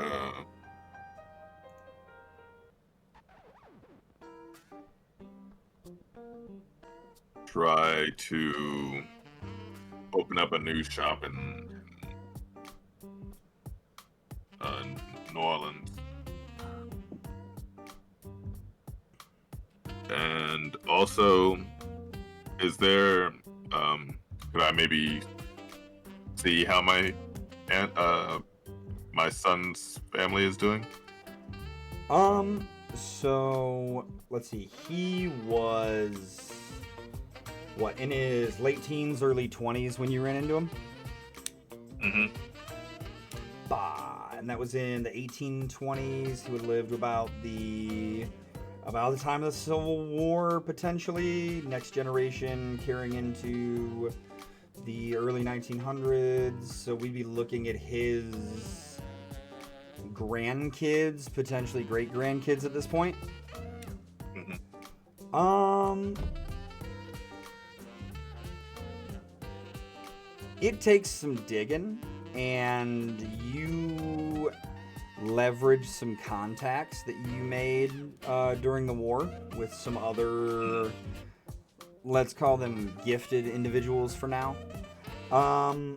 But eventually, through the use of some divination magic and some oracle stuff, from a weird blind Greek woman that you meet. You're able to find out that your descendants and your son's descendants have settled back in the Big Easy.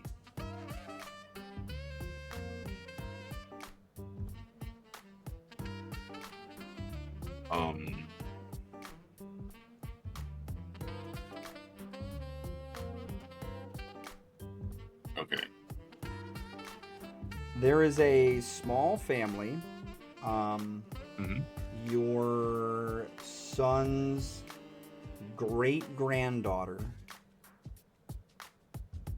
and her 2 young children that, as we head into modern times, like we're just gonna skip to like that part. You found the family that lives in that area. You've kind of been watching over them from your position there in the city.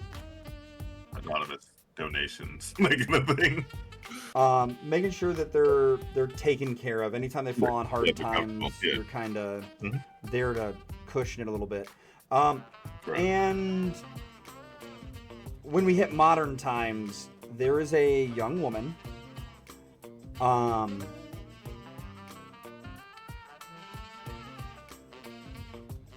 Patricia Brown. Unless you want to go with a different name, you can pick names if you'd like to. Fine by me. Say again. That's fine by me. Patricia Brown and her 2 young sons live up in the 9th Ward.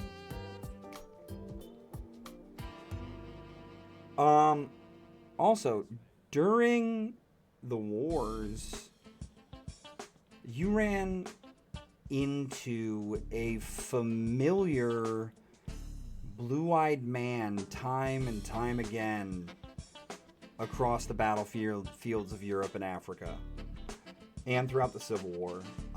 And I believe you were looking to open a similar shop doing like apothecary stuff, but also some like a funeral home. Mm-hmm. So when you come back from the war, we'll say you're able to purchase the property in that like northern-ish area of the French Quarter. And opening day, when the first body arrives, you kind of start to get to work. And as you look up, he always appears slightly differently. But you always know it's him because of the eyes. They're almost like a pale gray blue.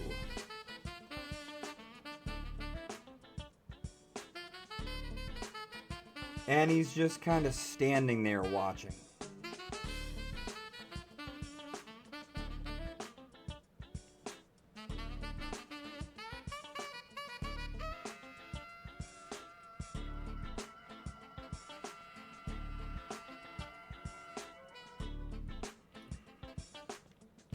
Can I don't know.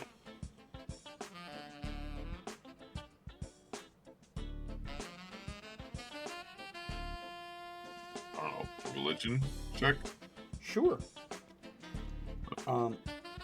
As you assess him, he kind of like looks at you and he goes, "This one's being stubborn." And he reaches into the body. Fucking hell. And you see him pull the spirit out of the body. Okay. By like the shirt. Like they're Yeah, I get it. it's time to go. And he kind of like gives you a little salute. And He's death of some sort. And over the years, you start to get to know this man. And he says that his name's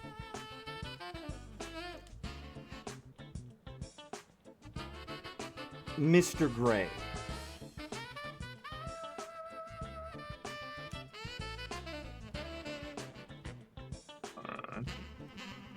He pops by the funeral home every now and again. You guys kind of develop a rapport.